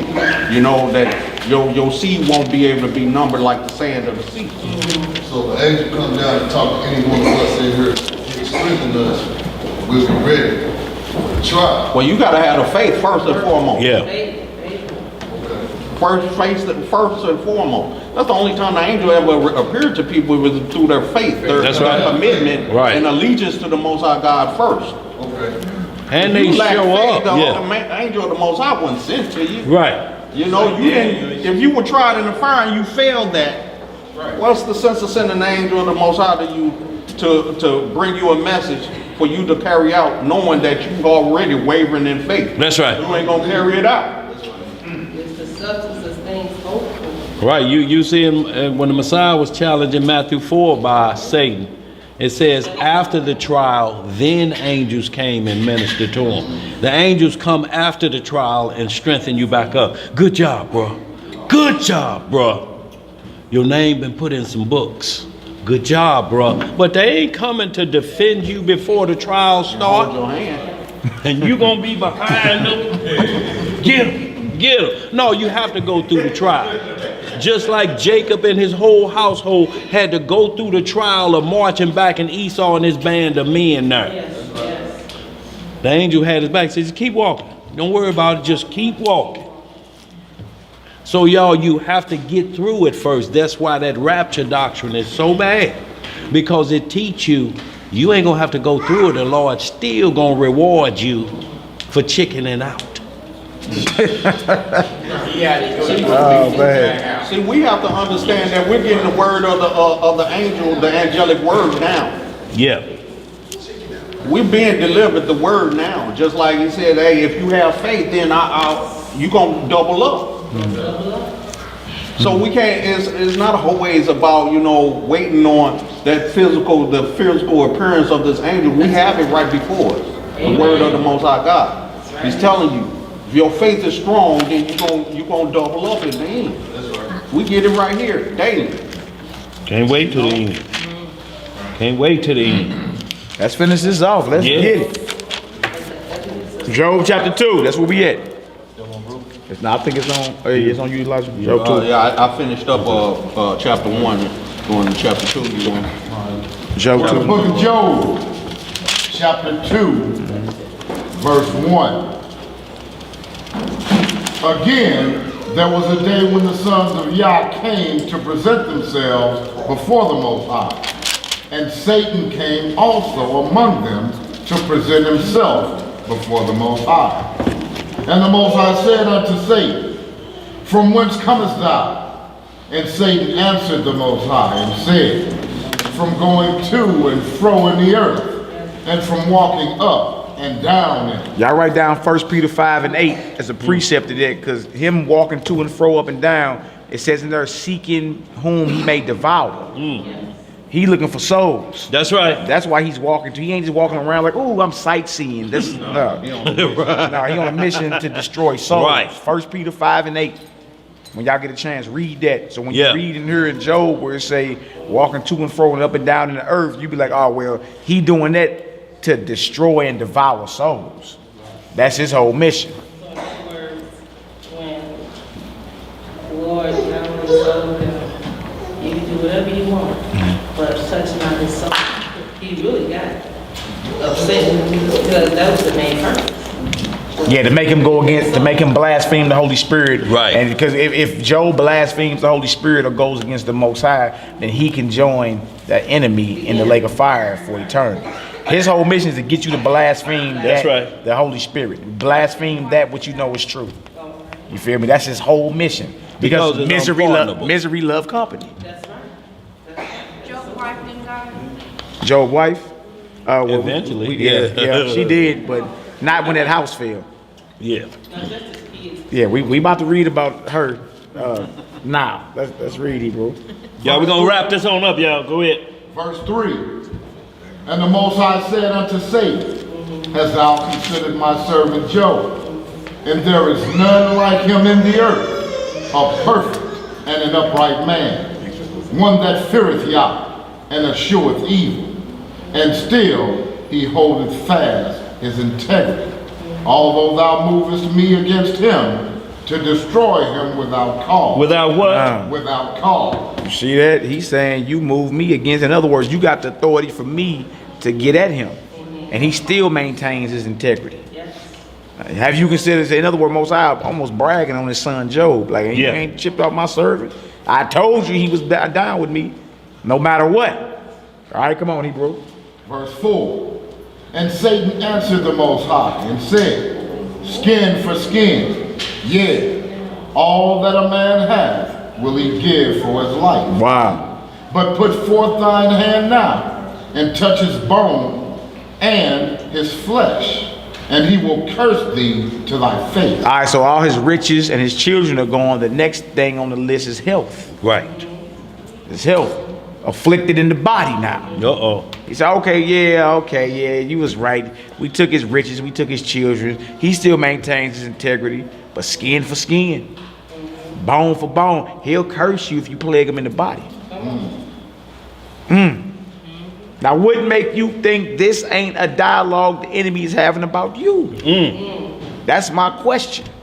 You feel me? What make you think you too good to even go through this? And if you do go through it, are you going to maintain your integrity and your devotion to the Most High to get the increase at the end? That's what it come down to. That's right. A lot of our people ready to jump ship because your family talks about you. That ain't nothing compared to what this brother. That brother has lost 10 children and 42 million. And you complaining about your family joning on you. Right. Just some jokes, huh? That's some jokes. Man, look, you really ain't, look, examine this thing. Because if you ready to jump ship because all your friends done kicked you out their Facebook group, you're not ready. You're not ready. This man lost 10 children and 42 million in a blink of an eye. Let's read, brother. Verse 6. Yeah. And the Most High said unto Satan, Behold, he is in thine hand, but save his life. Yeah, you can't kill him though.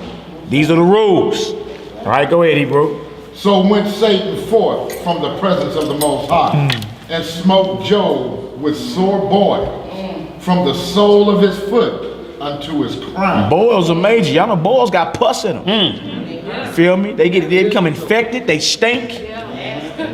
Huh? Y'all know about them boils? Some of y'all done had boils up in here. Right. And y'all say from the sole of his foot, so it's not on the top. It's a ball on the bottom of your foot. How you walking? Can't walk. And this ain't on the top of your head. Yeah. Can't brush your scalp. Nah, ain't no putting no wave cap on with that. Ain't no tennis cap. No, none of that. It's Right. serious. This is serious. You feel me? And again, y'all, this was not a weekend little breeze. This was a 20-year bid. 20 years. Trip off that. 20 years. 20 years, man. That's major. Are you ready? That's that long suffering. Yeah. Come on, Hebrew. Verse 8. And he took him a potsherd to scrape himself withal, and he sat down among the ashes. Then said his wife unto him, Dost thou still retain thine integrity? Curse Yah and die. Oh, so all the paper done dried up. Huh? Uh-oh. She, hey, it was all good just a week Right. ago. Yeah, that money gone. Now it's like, look, curse the Most High and die. What are you doing maintaining your integrity? Don't want no broke nigga. Kanye West. Yeah, you broke and you stank. Oh, wait. Broke and stanking. It just got real. So now the enemy is using his spouse, the closest thing to him. That's right. That means that test just went up even more. Oh. Because now you're real, but your spouse. You feel me? Your most prized possession, like, look, I'm bailing out. I'm out of here. Curse God and die, boy. What is wrong with you? Wow. Huh? You get mad because you got put on child support. And you ready to leave the truth because you on child support now. His woman say, look, I'm jumping ship. Curse God and die. And what gonna happen if he did that? Nah, it's yeah. That's like a fire, ain't it? Yeah, that's what that is. Yeah, you're going to be cursed and you're going to die. Come on, Hebrew, let's get it. Verse 10. But he said unto her, Come on. Thou speakest as one of the foolish women speaking. What? Shall we receive good at the hand of Yah? And shall we not receive evil? Ooh. In all this did not Job sin with his lips? Now you speaking as a fool. He called a fool. He called a foolish. You're speaking like a foolish woman. So how we gonna receive all these blessings of the Most High? But when things go sideways, now we gonna return our back on them. That's what they Huh? You turn your back on them now. 42 million dried up. You're diseased in the body. You feel me? Your woman like curse God and die. And he's like, woman, look, you're speaking foolishly. It's all good. It was all good just a week ago. Right. That paper was fat a week ago. You understand? Now you like jump ship. He said, man, how are we going to receive blessings and good things from the Most High, but not bad also? Huh? Naked I came, naked I'm going. The Lord giveth and he taketh away. Blessed be the name of the Most High. That's right. That needs to be your mindset. Let's read, Verse 11. Now when Job's 3 friends heard of all this evil that was come upon him, they came, every one from his own place. Eliphaz the Temanite, and Bildad the Shuhite, and Zophar the Naamathite, for they had made an appointment together to come to mourn with him and to comfort him. So it ain't like this an isolated event. You lose 42 million and 10 children, and you sick. Oh boy, that your business is all on the wire. That's right. Everybody know what's going on with you. So now you got the embarrassing factor kicking in. All right, come on, Hebrew. And when they lifted up their eyes afar off and knew him not, they lifted up their voice and wept. And they rent every one his mantle and sprinkled dust upon their heads toward heaven. Y'all understand that? Not to cut you off, but they knew him not. They looked, they like, man, wait a minute, that ain't Job, is it? Skinny, withered up, looking like this from the man they know. They said they didn't even readily identify him. The same way if you saw somebody healthy and then you know who cancer's attacked them and you go to the hospital and they done shrunk all the way down and they diseased up, you like, man, that wasn't him, dog.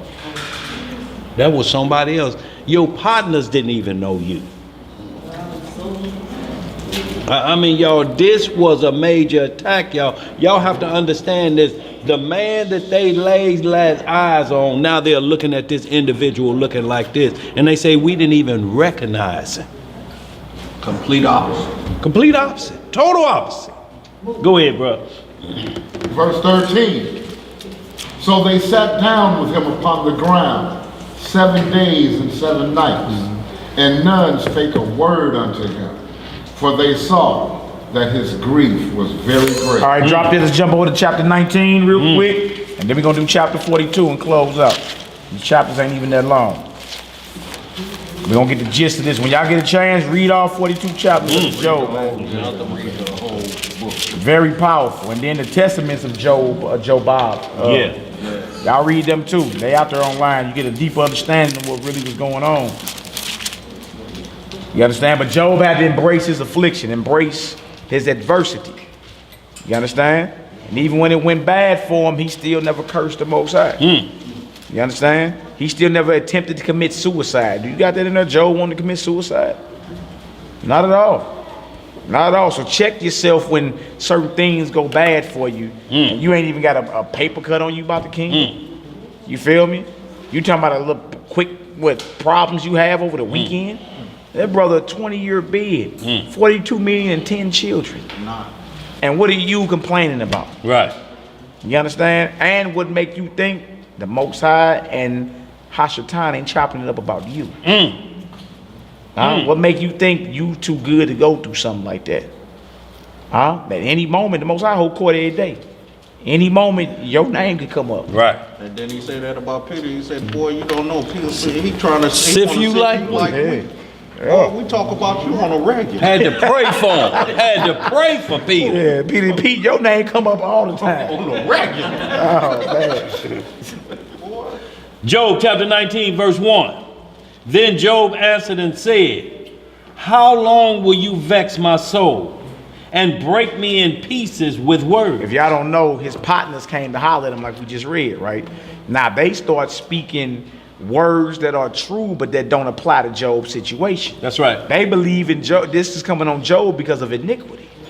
So they start saying certain things. If you start reading, because certain brews will be quoting these Jobs, you dig, and not bringing the whole story out. Like, look, you quoting Eldad right there, or you quote one of his partners, even though what he's saying is true, it don't apply to Job.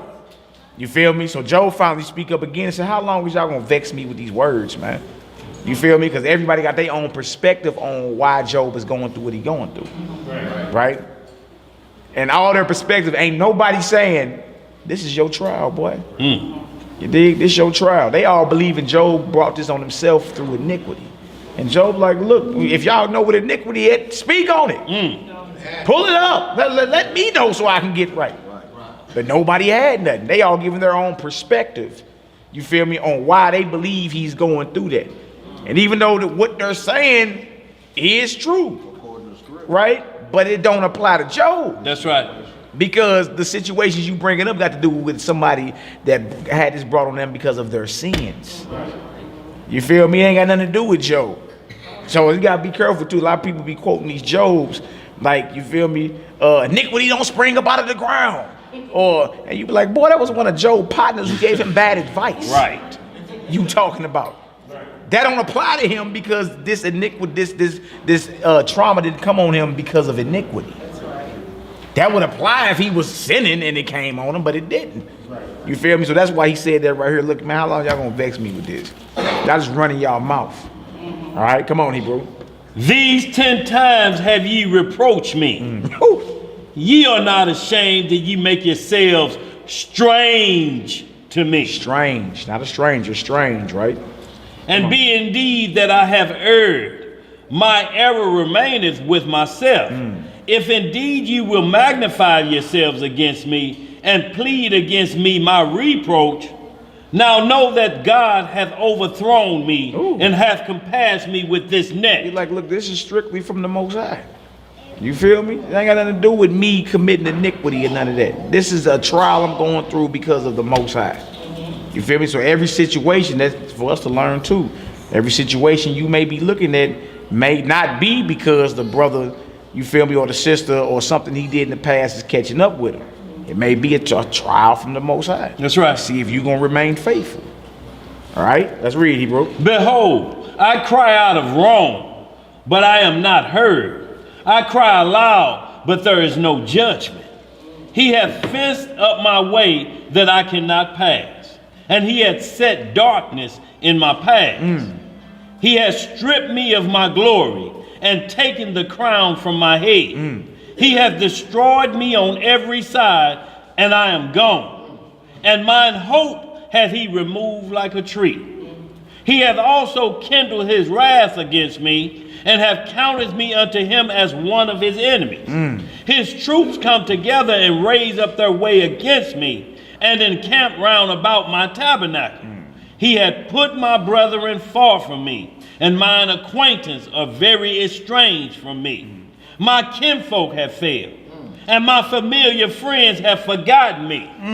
They that dwell in my house and my maids count me for a stranger. I am an alien in their sight. I called my servant, and he gave me no answer. I entreated him with my mouth. Job like, look, all my power, all my glory, everything is gone. My servant don't even take heed when I call him. It's over. Come on, Hebrew. My breath is strange to my wife. Though I entreated for the children's sake of my own body, young children despise me. I arose and they spake against me. So now it ain't no more honor he receiving even from the young children that's out there that know him. You feel me? Everybody is despising him. His wife, his breath ain't even familiar to his wife anymore. It's nasty. It's over. Come on, Hebrew. All my inward friends abhor me, and they whom I loved are turned against me. My bone cleaveth to my skin and to my flesh, and I am escaped with the skin of my teeth. Sound like a fiery trial, don't it, boy? Sound like the furnace of adversity, don't it? Come on. Have pity upon me. Have pity upon me, O ye my friends, for the hand of Yah hath touched me. Why do you persecute me as Yah, and are not satisfied with my flesh? Oh, that my words were now written. Oh, that they were printed in a book, that they were graven with iron pen and laid in rock forever.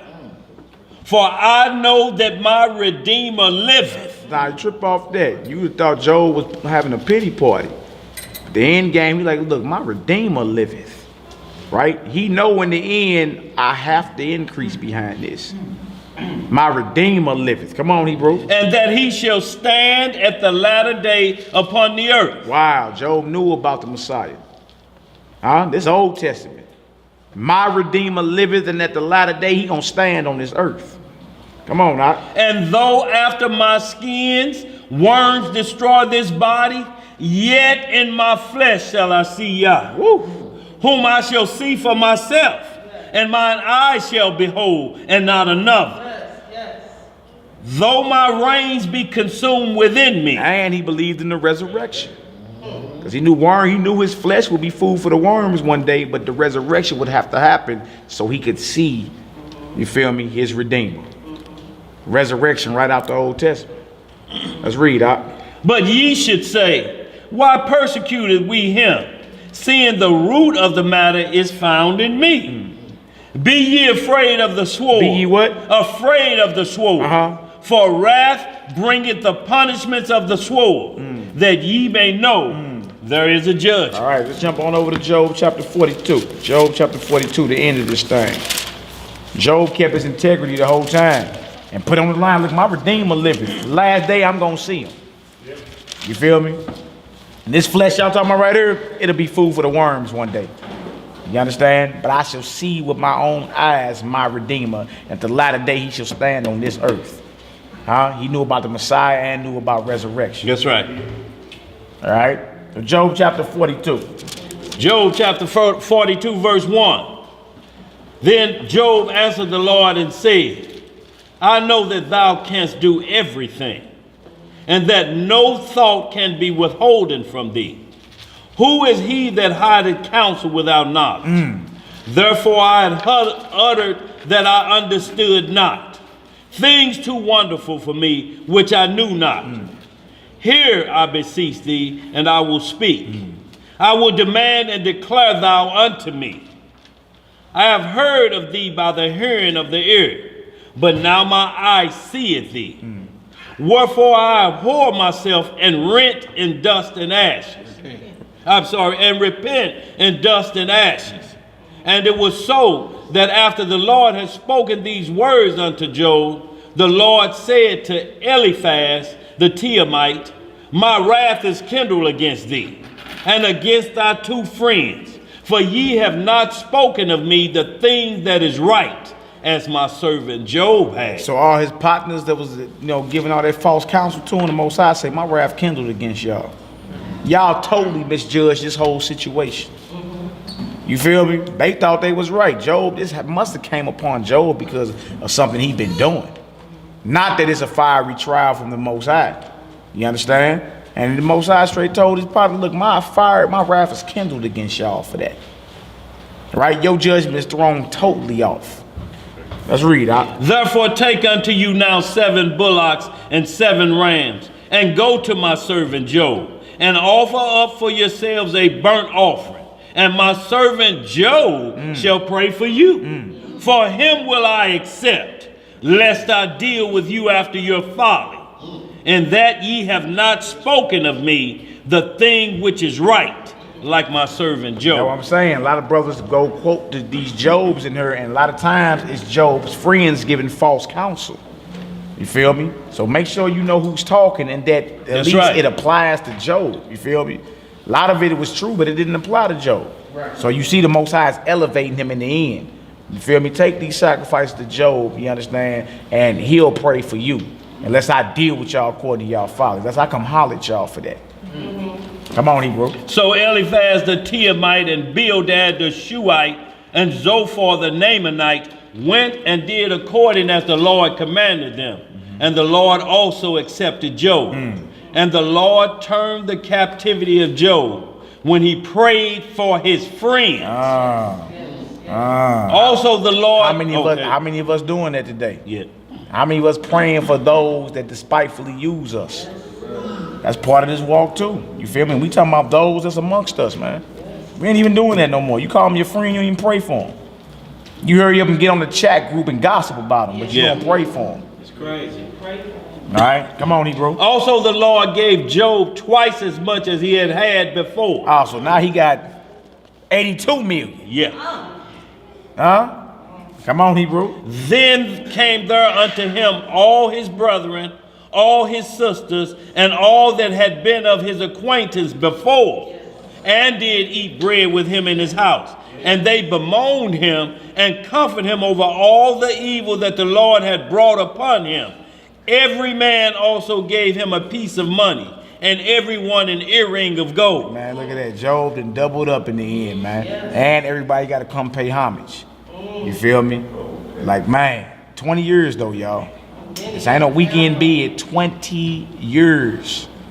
Huh? You get tired over a weekend or something. 20 days.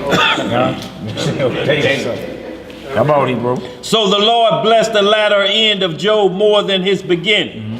For he had 14,000 sheep. First he had 7,000. Go ahead. And 6,000 camels. Come on. 1,000 yoke of oxen. And 1,000 she-asses. And he also had 7 sons and 3 daughters. And he called the name of the first Jemima. And the name of the second Keziah. And the name of the third Kerin-Happuch. What that is, boy? That was it. You got it right. Okay. And all the land were no women found so fair as the daughters of Job. And their father gave them inheritance among their brethren. After this lived Job 140 years, and saw his sons and his sons' sons, even 4 generations. So Job died, being old and full of days. Y'all see that? So what we read earlier about that you may be increased in your latter end, we actually went through a live example and showed that. He actually in his latter end increased because he didn't make haste. He cleaved to the Most High. He embraced what it was he was dealing with. You understand? And in the end, he came out shining way more than it was in the beginning. That's right. For gold is tried in the fire. An acceptable man in the firmness of adversity. Strengthen your faith. I got James 5 in one verse. James 5 got and 11. that. That's about Job. And y'all, and what y'all understanding too here is like what he was saying about the bad advice. If y'all bag these scriptures up everywhere, it'll say, and Eliphaz the Teemite spoke. You need to look at all of that and say, what is bad advice in here? You can't then use that verse to apply to another situation because the Lord said that was all bad advice. So these scriptures, everything in these scriptures don't mean that you can just take a quote. It's quoting men bad understanding at times. Exactly. You have to pinpoint that and say, there's some bad advice right here from this from his partner right here. Hey. It's like somebody said, come on, dog. Nah, I know, man, you just don't want to come clean, man. But what you do, I'm your boy. You can talk to me. What you do, man? Man, the Lord just don't do that, man. What you do? He looking at him, he like, oh, cause the paper gone. You standing on the other side of the street now. You know, and they downwind, they talking from across the street. Man, you had to do something. Something, man. Ain't nobody stinking and broke like this. You were sitting on swole just the other day. Yeah, so y'all, That's where you really got to understand. And he's sitting back like this, y'all. He say this flesh that was going to corrupt anyway. Right. What do you want me to argue about these holes in my arm for? Worms going to come out of them anyway.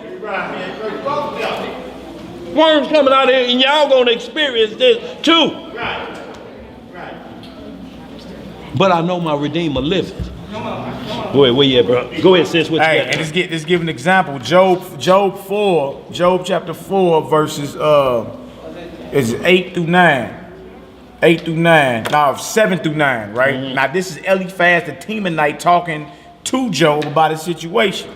Okay, so this Job 4 and 7.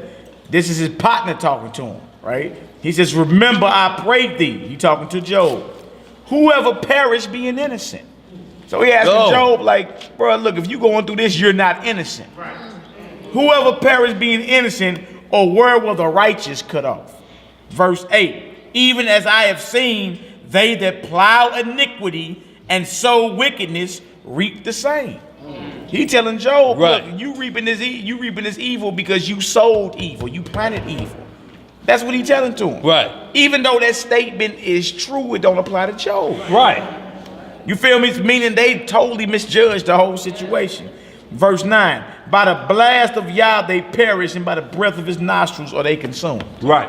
So he's saying, like, look, if you going through this, that means you're not innocent, Job. Right. You feel me? Whoever perished being innocent. And then see, at this point, you have to do like this. Mm-hmm. All the children that was killed when they was looking for the Messiah. All the children in Egypt. You know, so the way he's explaining it, his mind thought said is it says the innocent, he used that word, but he's saying you can't be innocent. Yeah. Because this wouldn't happen to you. That's right. But that's misjudgment because we know it happened to babies. This what a lot of times people get off the walk. Well, you know, I was believing in the Lord till all my children burned up in that fire. I can't believe a God that I serve would burn my children up in fire. See, and they are not understanding from that perspective. So they're saying the innocent was done wrong by God. Yep. Or even at verse 8 where it say, "They that plow iniquity sow wickedness and reap the same." You feel me? You reap what you sow. That's a true statement. And not once had any of his transgressions. Yeah. Not once did they say, well, you know, we heard, man, from your shepherds, man, you've been short with their money. They've been working for free. You ain't paid the cattle, man. Mm-hmm. Your children been doing this, man. I heard you let your wife go over there and do that. But they ain't have nothing. That's why Job kept questioning him. Well, name me my sin. Name me my sin. Name my sin that where I transgressed that brought about this. They couldn't. So everything went on further and further with foul instruction. Right. It could just be a trial you're going through. Right. That's what they could have said. We never consider that. You know what I'm saying? But like, no, that's because you've been out there doing it. How come it ain't a trial that he's going through? Where it's going to test his patience. All right. We got two verses, James 5, 10, and 11. We can close out. James chapter 5, verse 10. Everybody there? The Most High accepts those that are in the furnace of adversity.